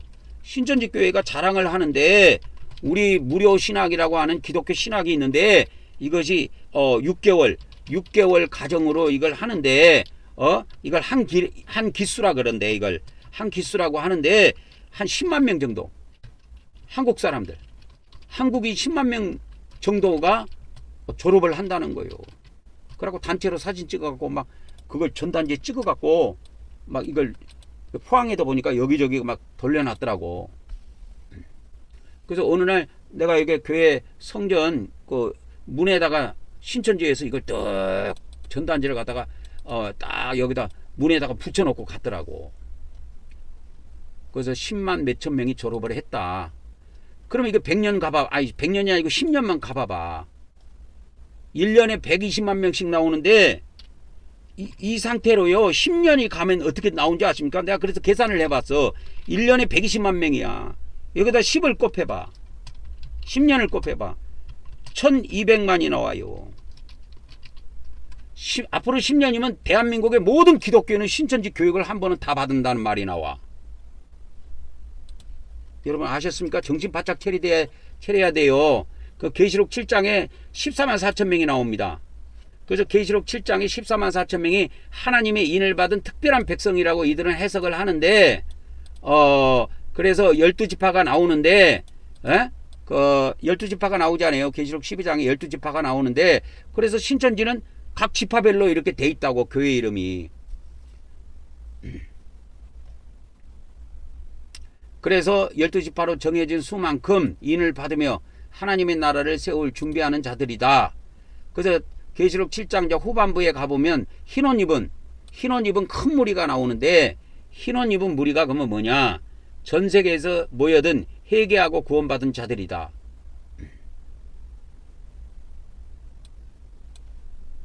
전 세계에서 모여든 회개하고 구원받은 자들이다. 흰옷이라는 건 예수님의 피로 죄를 씻고 정결해진 것을 상징한다. 그래서 계시록 7장에 12지파가 나오는데 12지파에서 14만 4천 명이 나오는데 14만 4천 명은 12지파로 구성이 되어 있다. 그러니까 계시록 7장 내용 그대로예요. 근데 이것이 신약 시대의 새로운 이스라엘 공동체가 만들어지는데 지금 이 새로운 공동체가 뭐냐? 신천지 교회다 이 말이에요. 그래서 새로운 이스라엘 공동체, 새로운 이스라엘 공동체 교회가 만들어지는데 이게 누구냐? 신천지 교회다. 그렇게 해석을 한다 이 말이에요. 그 다음에 이제 14만 4천이 인 받는 것이 나오잖아요. 요한계시록에. 그러면 인을 받는다는 말이 뭐냐? 하나님의 말씀을 마음에 새기는 것이다. 그리고 하나님의 증인이 되는 것을 의미한다. 이렇게 해석을 해. 인 받는 것이 뭐냐? 하나님의 말씀을 마음에 새기고 하나님의 증인이 되는 것을 의미한다. 이렇게 해석한다고.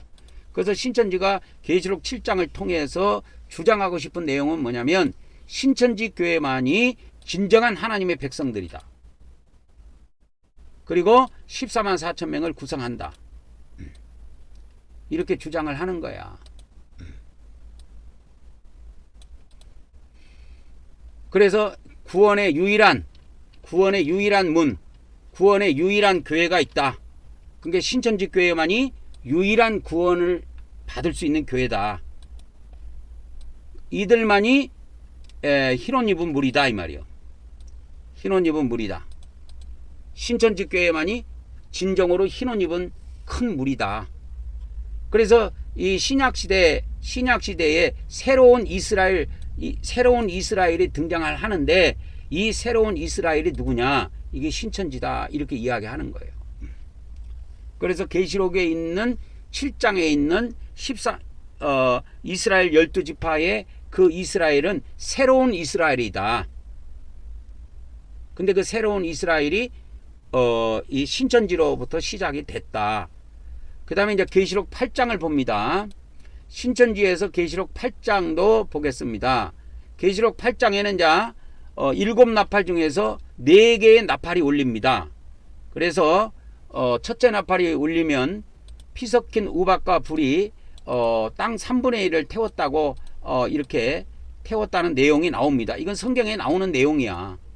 그러면 이건 뭔 의미냐? 피 섞인 우박. 그래서 피가 뭐냐, 우박이 뭐냐, 불이 뭐냐, 땅이 뭐냐, 이런 거를 다 비유풀이를 한다니까. 이 사람들은 다 비유로 돼 있고 상징으로 돼 있다 이거요. 그러면 이 피 섞인 우박, 불이 땅 3분의 1을 태웠다. 이 말이 무슨 말이냐? 하나님의 말씀에 불순종한 자들에게, 하나님의 말씀에 불순종한 자들에게 심판이 임한 것을 의미한다. 그래서 상징적인 해석을 한다 이 말이요. 그 다음에 둘째 나팔이 울리면 불붙은 큰 산이, 요한계시록에 불붙은 큰 산이 바다에 던져져 가지고 바닷물 3분의 1이 피로 변해요. 그리고 이거는 성경에 나온 내용입니다. 그리고 그 피로 인해 갖고 많은 생물이 죽었다는 내용이 요한계시록에 나와요. 이 해석합니다가 아니고 죽었다고 성경에 나옵니다. 이것은 무슨 말이냐 그러면 거짓 교리와 세상의 타락으로 인해 많은 사람들이 멸망하는 것을 의미한다 이 말이요. 그렇게 해석합니다. 멸망하는 것을 의미한다.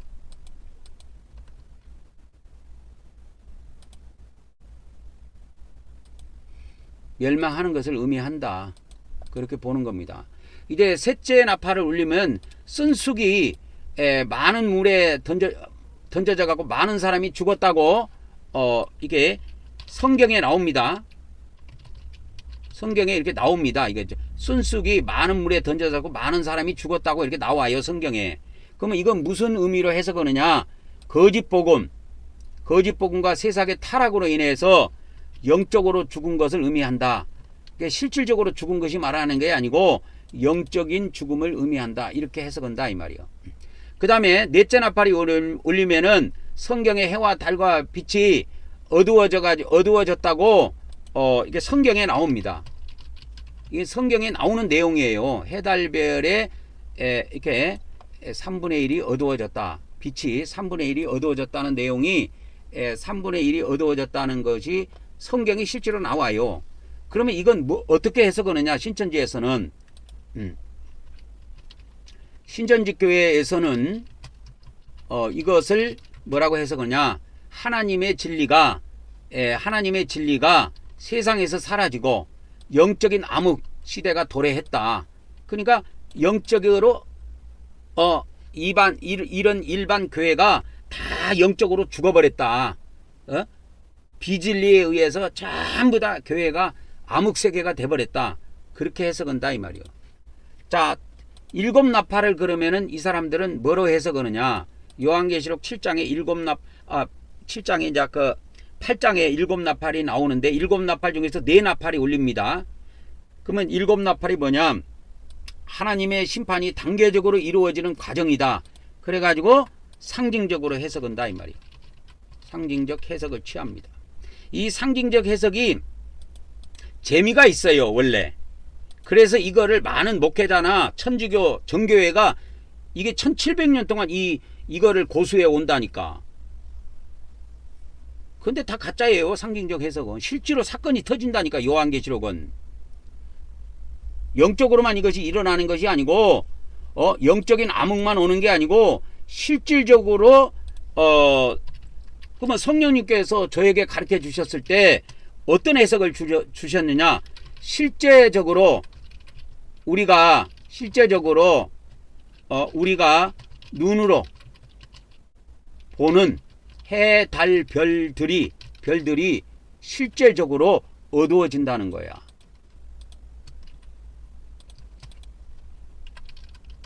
어두워지는 시기가 온다 이 말이에요. 실질적으로 이런 시대가 온대요. 이런 시기가 찾아온대 이 지구상에.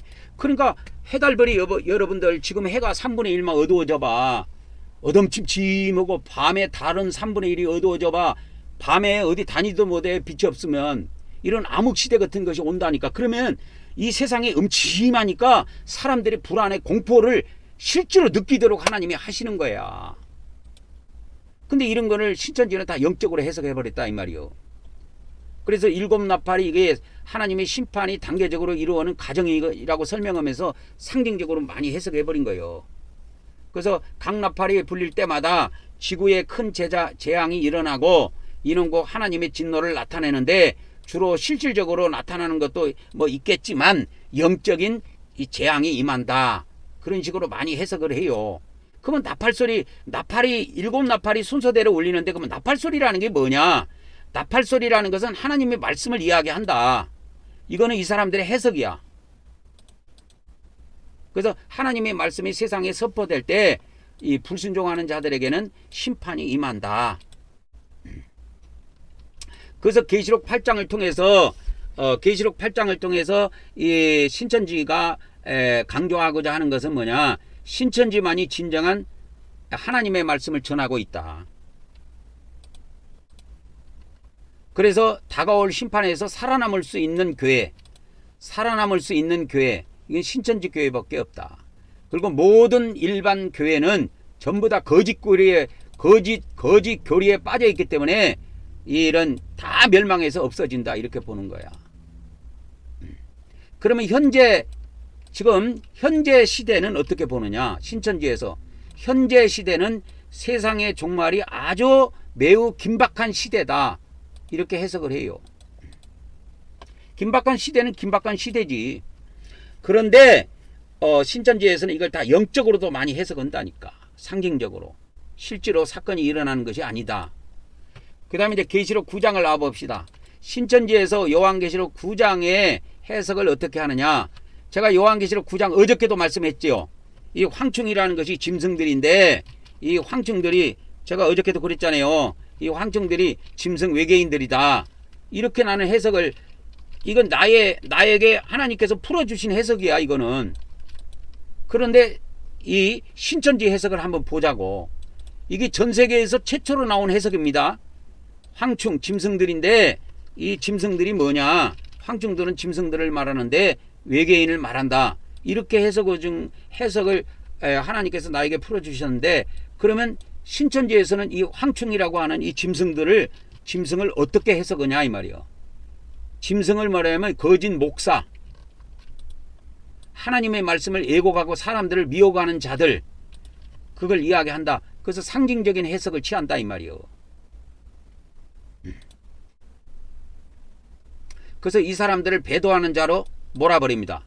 그래서 배도, 심판, 구원 뭐 이런 것을 이게 쭉 이야기해요. 그래서 신천지에서 네 가지의 쳇바퀴가 있습니다. 뺑뺑뺑뺑 도는 그냥 바퀴처럼 빙빙빙 도는 것이 있는데 하나님이 주신 언약이 있다.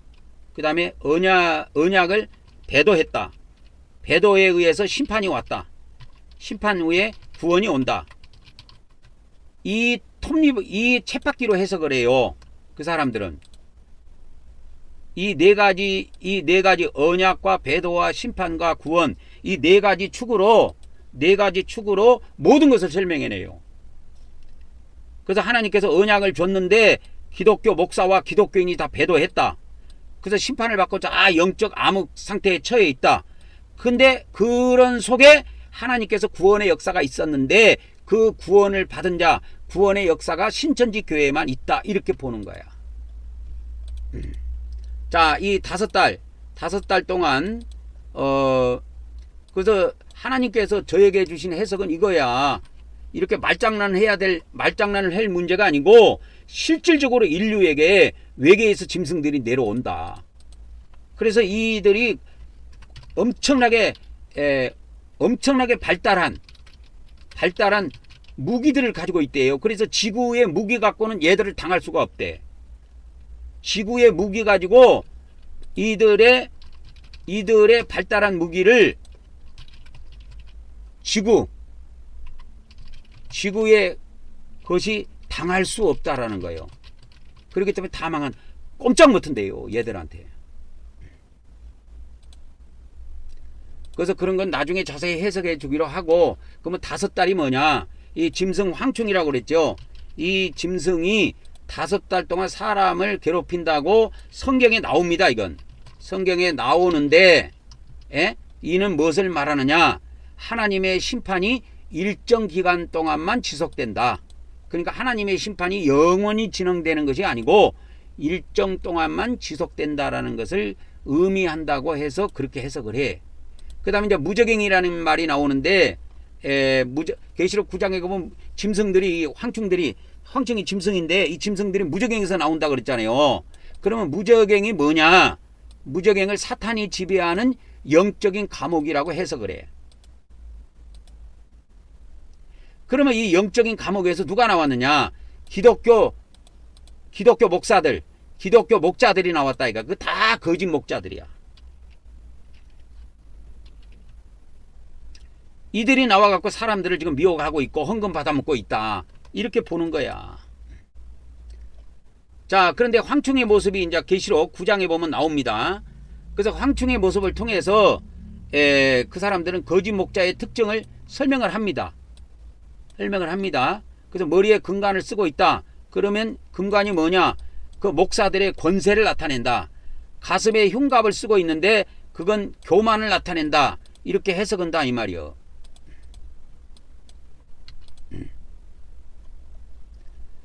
자, 신천지가 그러면 계시록 9장을 통해서 주장하고 싶은 것이 뭐냐? 진정한 하나님의 말씀을 전하고 있는 교회가 어디냐?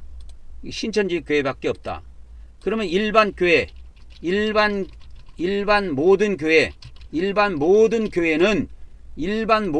교회는 거짓 목사들, 거짓 목자에 미혹돼서 지금 똥오줌 못 가리고 신앙생활을 하고 있다. 이렇게 보는 거예요.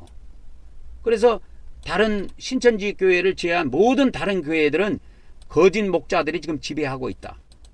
그래서 거짓 목자가 지배하고 있는 이 교회는 하나님의 심판을 피할 수 없다. 이렇게 보는 겁니다. 그러면 현대 시대는 어느 시대냐? 아까도 이야기했지만 신천지에서는 현대 시대를 그럼 어떤 시대로 정의를 내리고 있냐? 지금 우리가 살고 있는 이 시대는 거짓 목사들이 활개치고 있는 시대이며, 그리고 하나님의 심판이 매우 임박한 그런 시대라고 정의를 내리고 있습니다. 자, 그러면 계시록, 신천지 계시록 10장의 내용으로 들어가 보겠습니다. 계시록 10장에는 7의뢰가 나옵니다. 7의뢰가 나오는데, 그럼 7의뢰를 어떻게 보느냐? 7의뢰는 하나님의 비밀스러운 말씀을 말한다. 그래서 이 요한계시록은 하나님의 비밀스러운 말씀인데 아직 때가 되지 않아 사람들에게 완전히 이해될 수 없으며 신천지 교회에서만 이 비밀을 풀 수 있다. 이렇게 해석하는 거예요. 그래서 요한계시록 10장에 보면 작은 두루마리라고 나옵니다. 두루마리. 이거 작은 책인데, 그러면 작은 책이라고 하는 이 작은 두루마리, 이것은 뭐냐? 7의뢰의 소리를 기록한 작은 책이다. 그러면 일곱 의례를 기록한 작은 책을 뭐라고 해석하느냐? 이 사람들은 신약의 모든 비밀이 담긴 책이다. 그래서 이 비밀의 책을 먹는 사람은 신약의 모든 진리를 이해하고 증거할 수가 있다. 그걸 할 수 있는 데는 신천지밖에 없다. 이렇게 보는 거예요. 그리고 이제 계시록 10장에 보면 다른 천사가, 강한 천사가 하늘에서 내려오잖아요. 그래서 이 천사를 뭐라고 얘기하냐면 신약의 약속된 목자다. 구체적으로 말하면 신천지 교주 이만희 씨를 가리킨다. 이렇게 보는 거예요. 그래서 이 이만희가 작은 책 요한계시록을 먹고 신약의 모든 비밀을 밝히는 자다. 이렇게 해석하는 겁니다. 그래서 계시록 10장을 통해서 신천지가 전하고 싶은 것이 뭐냐? 이만희가 강한 천사고 신약의 모든 비밀을 푸는 유일한 존재다. 그리고 신천지 교회만이 유일한 구원의 문이다. 이렇게 해석하는 거예요. 다른 교회는 가봐야 별 볼 일 없다. 그러니까 신천지로 와야 구원받는다. 신약의 모든 비밀을 알고 있는 교회는 신천지밖에 없다. 근데 걔들은 짐승이 외계인인지도 모르고 있잖아요. 그리고 다 알고 있대. 세 번째입니다. 이제 신천지 교회에서만이 신약의 구원의 비밀을 알 수 있다고 주장을 합니다. 그러나 제가 볼 때는 어림없는 소리다. 이렇게 정의를 내립니다. 오늘은 신천지 요한계시록 1장에서부터 10장까지 일단 정리를 했습니다. 1장부터 10장까지 일단 정리를 했습니다. 일단 1장부터 10장까지 정리를 했습니다. 이 내용은 제가 AI의 도움을 받아가지고 작성한 문서입니다.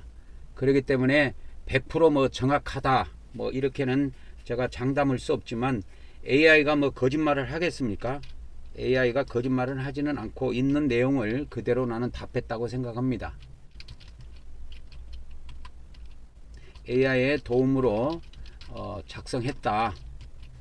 이의 내용은 AI의 도움으로 작성을 했습니다. 그래서 AI의 도움으로 문서를 다 작성을 해서 여러분들에게 내용을 안내해 드렸습니다. 내일은 뭡니까? 11장부터 22장 끝장까지 내용을 다 알려드리도록 하겠습니다. 이제 여기서 하나의 제가 참고 말씀을 드리자면 신천지 사람들도 정신을 차려야 됩니다. 저는 하나님께서 이 마지막 때 말씀의 나트로 사용하시려고 창세전부터 예배해 놓은 자입니다. 여러분이 믿든지 안 믿든지 그거는 자유고 이거는 팩트예요. 그래서 신천지에서는 짐승을 뭐라고 아까 해석을 했냐면 거짓 목자다. 그러니까 뭐 기독교 목사라든지 천주교 사제들이 다 이 짐승에 해당된다. 그리고 짐승의 거처가 아까 바벨론이라고 그랬죠. 성경에 이제 바벨론이라고 나오는데 이 바벨론이 바로 짐승의 본거지다. 거짓 목자들의 본거지다. 이제 이렇게 이야기를 하는데 하나님께서 저에게 알려주신 하나님께서 이 짐승의 정체에 대해서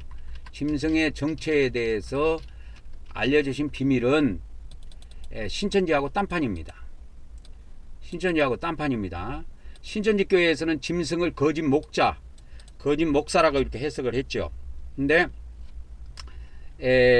저를 하나님께서 이 마지막 때 쓰시려고 40년 동안 저를 말씀을 무장을 시켰어요. 하나님께서 어저께도 이야기했지만 40년 동안 말씀을 무장을 시켰습니다. 하나님께서. 그래서 1984년에서 2024년까지 해갖고 만 40년 동안 말씀을 무장시켜서 여러분에게 이 무장시킨 말씀을 좀 증언하고 있는데 10년은 기독교에 있는 말씀을 무장을 했어요. 그래서 이 기독교의 말씀 중에서도 이 신천지 이 신천지 교회의 말씀은 제가 1993년에 이거 입수를 했습니다. 자료를 입수를 했어요. 아까도 말씀드렸지만은 제 외가에 저하고 동갑내기 조카가 그때 당시에 증거장막 성전이라고 하는 신천지 교회에 이게 다녔거든. 그래가지고 얘가 그때 부산에서 그때 살았는데 얘한테 전화를 해가지고 그때 내가 만나러 부산을 내려갔습니다. 수원에서. 근데 그때 1993년에 이 자료를 입수해 갖고 제가 다 봤는데 그래서 제가 93년도까지 이 기독교 안에 있는 말씀을 무장을 했는데 가장 마지막에 무장된 말씀이 신천지의 말씀이었어요. 말씀이. 근데 그때 하나님께서 이거를 제가 이 신천지 교회의 말씀을 정리를 공책에 하고 있을 때 하나님께서 이렇게 우리 집사람 꿈에 이때 보여주신 내용이 있는데 하나님께서 다 내용을 노란 연필로 다 틀렸다고 꺼버렸어요. 전부 다.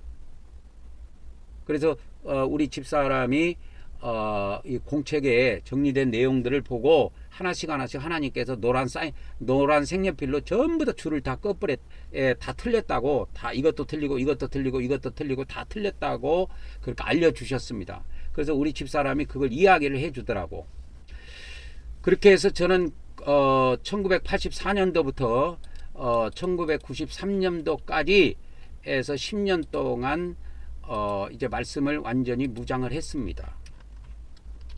그리고 1994년도부터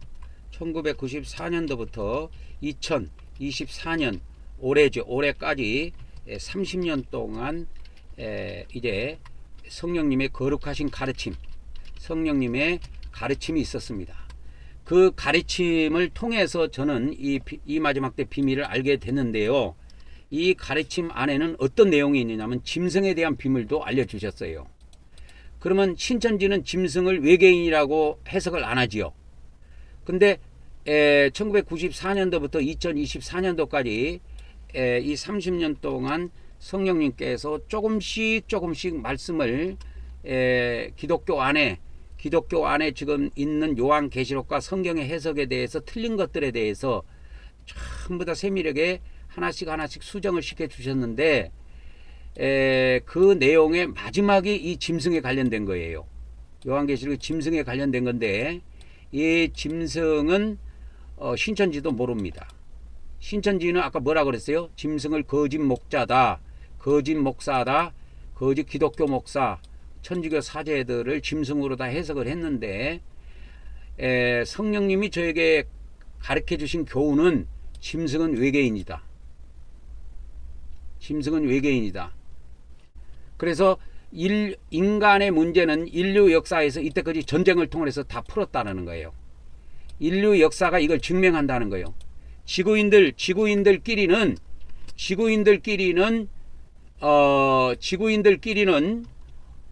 전쟁을 통해서 문제를 해결했다 이거예요. 안 풀리는 문제는 말로 해결해서 푸는 거는 풀었지만 지구인들끼리는 문제가 해결이 안 될 때는 최후의 전쟁이라는 수단을 통해서 문제를 해결했다 이 말이에요. 그런데 이 대환란이라고 하는 이때에 이 외계에서 짐승 외계인들이 내려오는 이 짐승이라고 하는 이 외계인들이 대환란 때 내려오는데 예수님께서 이거를 큰 환란이라고 그랬다 이 말이요. 그래서 요한계시록에는 마태복음과 누가복음에는 이 큰 환란이 나옵니다. 큰 환란이 이렇게 2번 나와요. 신약성경에 딱 2번 나옵니다. 신약성경에 딱 2번 나오는데 마태복음 몇 장에 나옵니까? 24장 21절에 보면 그때 큰 환란이 있겠습니다. 이걸 이제 한자로 표현하면은 이걸 이제 대환란이라 그러는 거예요. 대환란. 그래서 큰 환란을 한자로 사용하면 이게 대환란이 됩니다. 그러니까 이 대환란은 창세로부터 지금까지도 없었고 이 환란이 끝나고 나면은 그 후에도 없대요. 그러니까 전무후무한 사건이야. 이거는 전무후무한 사건이다. 왜 이게 전무후무한 사건이겠어요? 이때까지 인류 역사 6천 년을 통해서 수많은 전쟁도 했고 수많은 질병도 휩쓸고 지나갔지만 이 예수님이 말씀하신 이 큰 환란이라고 하는 이 대사건은 이 지구상 인간들끼리 벌어지는 사건이 아니라는 거예요. 이때까지 지구인들끼리 벌어진 사건은 마지막에 해결이 안 되면 전쟁을 통해서도 해결이 했다는 거예요. 그런데 이거는 이 지구인들끼리의 문제가 아니라는 거예요. 이 대환란은 지구인들끼리의 문제가 아니라는 거예요. 그래서 전쟁으로도 해결 안 되고 아무거로도 해결이 안 된대. 지구인들이 다 항복하는 것밖에는 답이 없다는 거예요. 그러니까 이때까지 인류 역사는 지구인들끼리 문제를 다 해결했다 이 말이요. 문제가 해결이 안 되는 거는 전쟁을 통해서라도 해결을 했고 다 해결을 했는데 이 인류 역사에서 전무후무한 사건이 벌어지는데 이게 왜 이러느냐? 그 이유는 이거는 외계인들과 이거는 지구인들 간의 문제이기 때문에 그렇다 이 말이에요. 이 문제가 이 대환란의 사건이 외계인과 지구인 간의 문제지 지구인들끼리의 문제가 아니라는 거예요. 이게 지금 요한계시록을 해석하는 거 보면 신천지도 지구인들끼리 문제, 그 다음에 천주교도 뭐 상징적으로 해석했던 어쨌든 간에 지구인들끼리 문제야. 이게 다 모든 것이 기독교 안에서. 그런데 하나님께서 저에게 최후로 이 짐승에 대한 문제를 해결해 주셨을 때 이 요한계시록의 이 대환란의 사건은 지구인들과 외계인에 관의 문제지 지구인들끼리 문제가 아니라는 거야. 그래서 그 전에 나온 요한계시록 해석은 다 틀린대요. 다 틀린다는 거예요. 맞는 게 없대요. 그래서 누가복음 21장 어제도 제가 인용을 해서 썼어요. 인용을 해서 썼습니다. 이 땅이라고 하는 거는 이게 지구를 말한단 말이야. 이는 땅에 큰 환란이 있다. 이게 대환란입니다. 이 백성에게도 진노가 있는 거예요. 그러니까 믿는 자에게도 오고 지구 전체에도 이게 오는 거야. 그래서 예수님께서는 누가복음 21장 35절이죠. 이 날은 어떤 날이냐? 이 날은 어떤 날이냐면은 누가복음 21장 35절에 보면 모든 지구상에 거하는 모든 사람에게 이 사건이 임한다 이거요. 이 대환란이라고 하는 거는 신천지에 말하는 이 기독교인들만 당하는 뭐 이런 환란이라든지 이게 상징적으로 해석할 부분이 아니라는 거예요, 이게. 그래서 온 지구상에 거하는 모든 사람들에게 이 사건이 닥치기 때문에 이게 문제를 심각하게 접근해야 된다 이 말이에요. 그래서 이 대환란이라고 하는 것은 왜 이 지구인들끼리 문제가 아니라는 거예요. 이 대환란의 사건은 지구인들의 문제가 아니고 지구인들끼리의 문제가 아니고 지구인들끼리의 문제면 전쟁으로 해결했겠지요. 근데 지구인들끼리 문제가 아니기 때문에 이게 해결이 안 되는 거야. 그래서 지구인들이 무조건 항복을 해야 되는 거야. 지구인들이 외계인들에게. 그래서 이거를 요한계시록 9장에서는 이것을 정확하게 이야기하고 있다고. 9장에 이 지구에 내려오는 이 황충이라고 하는 이 짐승들에 대해서 요한계시록은 황충이라고 번역했지만 이 황충이 짐승들이래요. 짐승들. 이 짐승들이 지구에 내려오게 되는데 이 지구에 내려오는 이 짐승들 때문에 이것은 외계에서 오기 때문에 외계인들로 봐도 돼. 그래서 이 외계인과 지구인 간의 문제이기 때문에 이게 대환란이라는 거예요. 이게 지구 역사상 단 한 번밖에 안 온대요. 이 사건은 지구 역사상 한 번만 온다 이거요. 성경이 이야기하라 그래. 그래서 전에도 없고 후에도 없는 거야. 딱 한 번만 오는 거야 이거는. 지구 역사상. 두 번도 안 와요. 한 번만 와요. 그래서 요한계시록 9장에서는 이 지구에 내려오는 무저갱에서 나오는 지구에 내려오는 이 짐승들에 대해서 이야기를 잘 하고 있습니다. 그래서 이 짐승의 정체가 뭐냐 했을 때 짐승의 정체를 무저갱에서 올라온 자들이다 이렇게 이야기했다 이 말이에요. 요한계시록 9장에서. 요한계시록 9장에서는 그렇게 이야기했고 요한계시록에도 곳곳에 이 짐승이 정체가 어디냐, 짐승이 도대체 어디에서 나온 놈들이냐, 이것이 곳곳에 나와. 곳곳에. 계시록 11장 7절에 보면은 그 두 증인이라고 하는 사람들이 이제 증거를 마치면 무정행으로부터 올라온 짐승과 전쟁을 한다 이 말이요. 죽어요. 두 증인이 다 죽어요. 이때 이 짐승의 정체가 어디냐, 지구가 아니고 무저갱이라고 딱 요한계시록에서 못을 박아버렸다고. 아까 신천지에서는 이 무저갱이 뭐냐, 거짓 목자들의 본거지라고 이렇게 이야기했다고. 본거지. 그리고 계시록 17장 8절 음녀가 타고 있는 이 짐승, 음녀가 타고 있는 이 짐승에 대해서 이야기해 주는데, 이 짐승은 어디에서 오느냐, 장차 무저갱이로부터 올라와서 멸망으로 들어갈 자야. 이게 무저갱에서 올라온 놈이라니까. 그래서 멸망으로 들어갈 자들이니 땅에 사는 자들로서 창세 이후로 그 이름이 생명책에 기록되지 못한 자들은 이전에 있었으나 지금은 없으나 장차 나올 짐승을 보고 놀랍게 여기더라. 그래서 이 무저갱이로부터 올라오는 이 짐승을 보고 인간이 놀래 자빠져 버리는 거야. 놀랍게 여기는 거야. 이게 이 존재에 대해서. 그래서 이 무저갱이로부터 올라오는 이 짐승이 뭐냐? 하나님이 주시는 답은 외계인이다 이 말이요.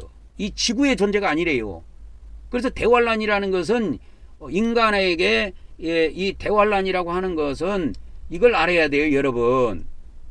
이걸 알아야 되니까 우리 기독교에서 이 대환란을 우습게 생각하는데, 이 대환란이라고 하는 것을 우습게 생각하면 다 죽어요. 이 대환란은 지구인들끼리 문제가 아니야. 성경을 상징적으로 해석해도 안 돼. 반드시 일어나는 사건이야. 이거는 전 지구상 인간들에게 일어난 사건이야. 그러면 이게 지구상 역사상 딱 한 번밖에 안 오는데 왜 한 번만 오느냐? 외계에서 이 지구인들에게 쳐들어오는 외계인은 한 번밖에 안 오거든. 그래서 이 외계인은 그러면 누구냐? 이런 거에 대해서는 앞으로 내가 자세히 이야기해 줄 거야.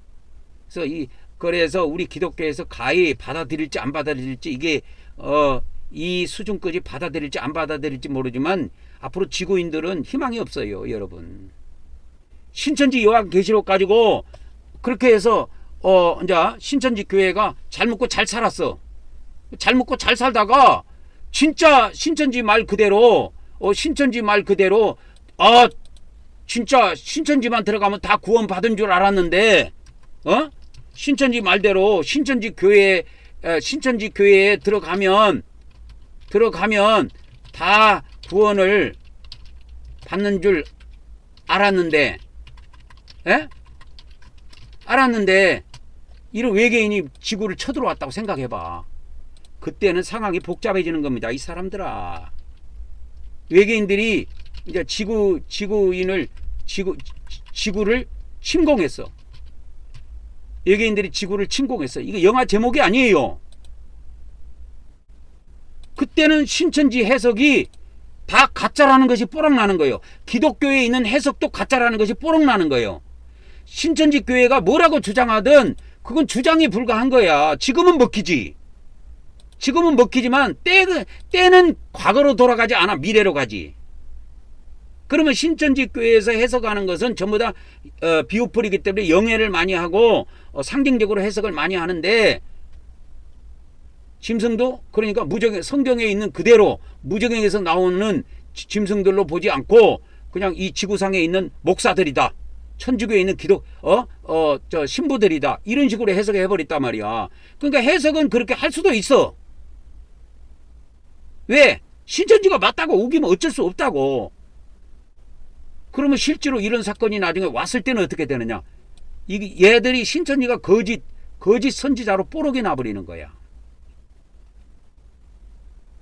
뽀록 나버린다니까. 그래서 신천지 교회에 들어가면 다 구원 받는 줄 알고 들어갔는데 실제로 나중에 때가 되면 외계인이 이 지구를 침국해서 들어온대요. 그래서 지구인들이 꼼짝 못하고 작살난다는 거야. 그래서 얘들이 와갖고 몇 달 동안 괴롭히냐? 5달 동안 5달 동안 지구인들을 괴롭히는 거야. 이것이 요한계시록에 다 못 박혀 있다니까. 9장 5절에 5달 동안 괴롭힌다고. 근데 지구인을 괴롭히는데 죽이지도 않아. 괴롭히기만 하고 고통만 줘. 고통만 주는 거야. 그러니까 죽이지도 않고 고통만 가한다 이거요. 얘들이 와갖고. 이때 지구인이 뭐야? 이때 모든 지구인들이 항복합니다. 그 고통 때문에 다 항복해버리는 거야. 다 항복해버립니다. 지구인들이 다 항복해버려요. 지금은 여러분 이 말이 공상과학 이야기라고 생각할 수 있겠죠. 천만의 말씀, 천만의 말씀, 만만의 콩떡이야.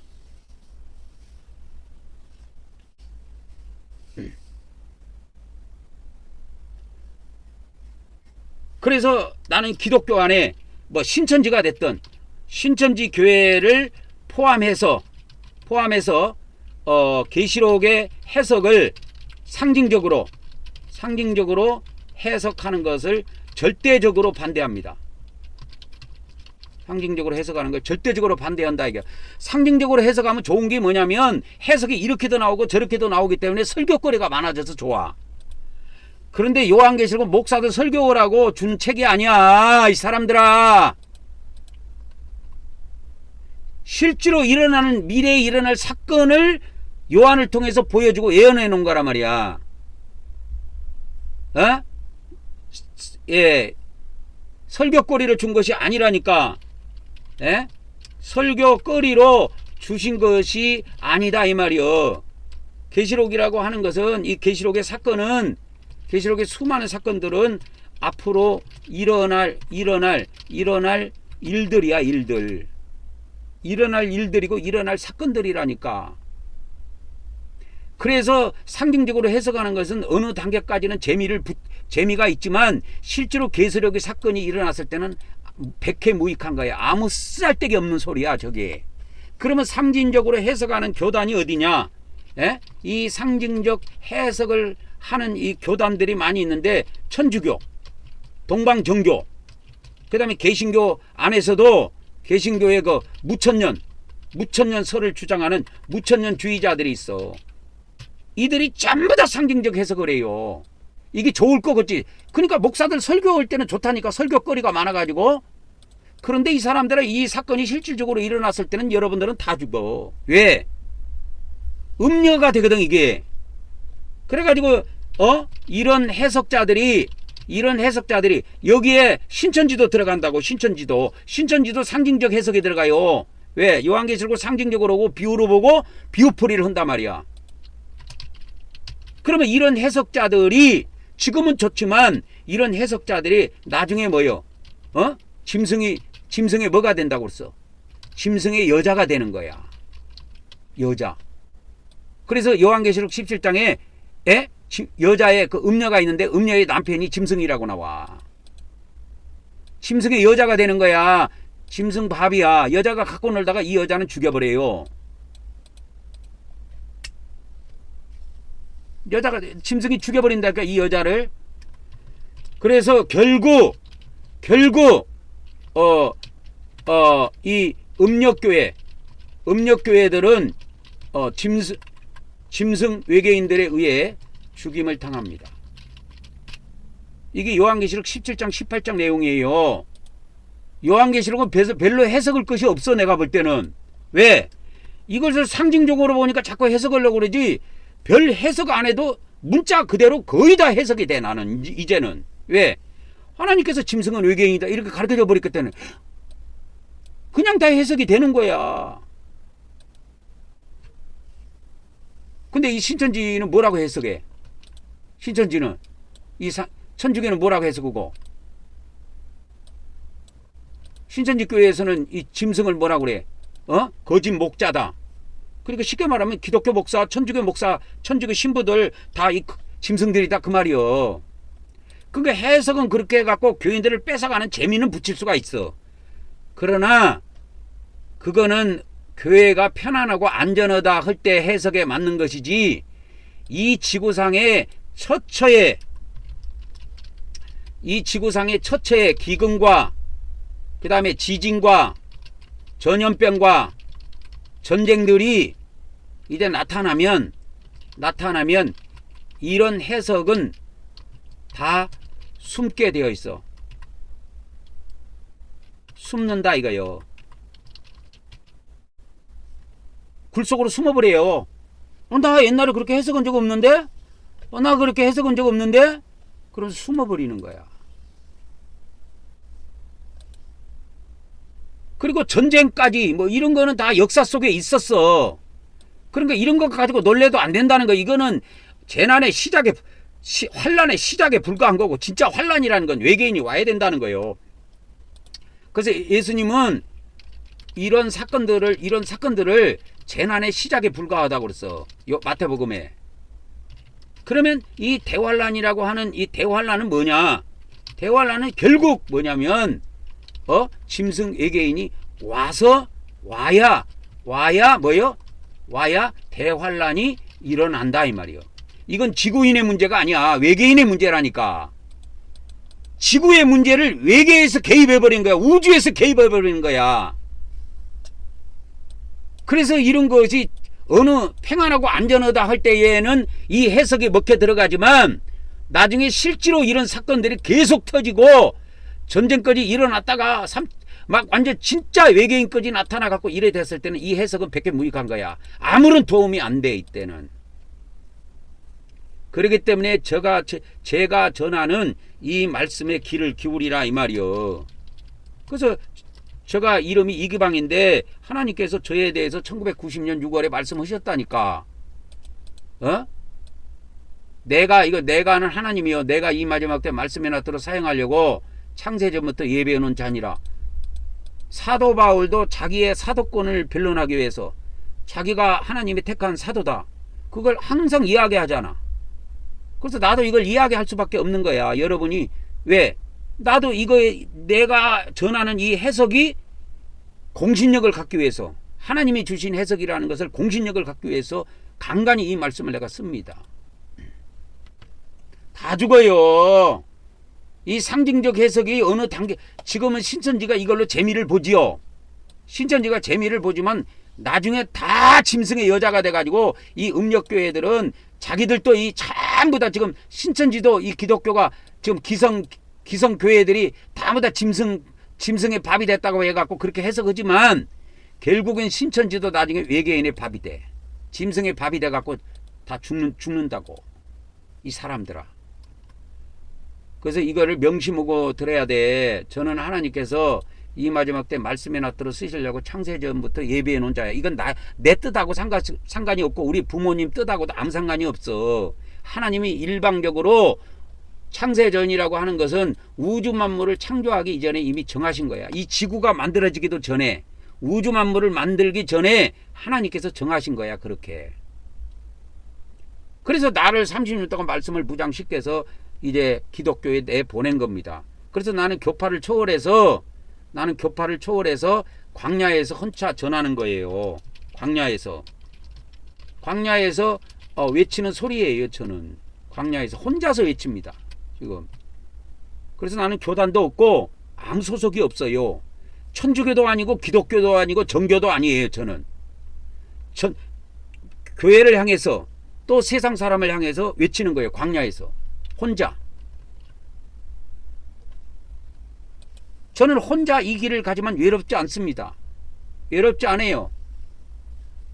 저를 돕는 많은 사람이 아직 뭐 헌금을 보내주는 건 아니지만, 제가 저는 교회에서 나오는 돈을 쓰지 않아요. 교회 헌금을 쓰지 않고 이 말씀을 유튜브에 올려가지고 예? 유튜브에 올린 말씀을 보고 듣고 한 사람들이 보내주신 그 물질로 제가 살아요. 나는 교회의 물질을 사용하지 않습니다. 그래서 지금은 많은 사람이 아니지만 뭐 몇 명 안 되지만 그래도 내가 전략해서 오면 한 달은 먹고 삽니다. 몇십만 원은 들어오니까. 몇십만 원은 들어오니까 먹고 사는 거야. 그래서 저는 광야에서 혼자서 외칩니다. 기독교 소속도 아니고 천주교 소속도 아니고 동방종교 소속도 아니에요. 저는. 물론 개신교 안에서 제가 성장하고 자랐지만 개신교를 제가 나와서 혼자 광야에서 외치기 때문에 나는 개신교 소속도 아니야. 소속 자체가 없어. 그러면 누구 소속이냐 물어보면 요한계시록에 그게 계시록 7장에 그게 계시록 14장에 나와. 14장에 14장에 14만 4천 명이 이렇게 나오는데 뭐라고 나오느냐? 그들을 어디 소속이라고 나오느냐면 이게 소속이 나와. 하나님과 어린 양에게 속한 자라고 이렇게 딱 나와.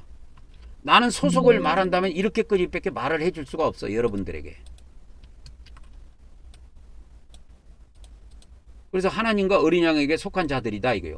이 자들이 누구냐? 이 자들이 14만 4천 명이라니까.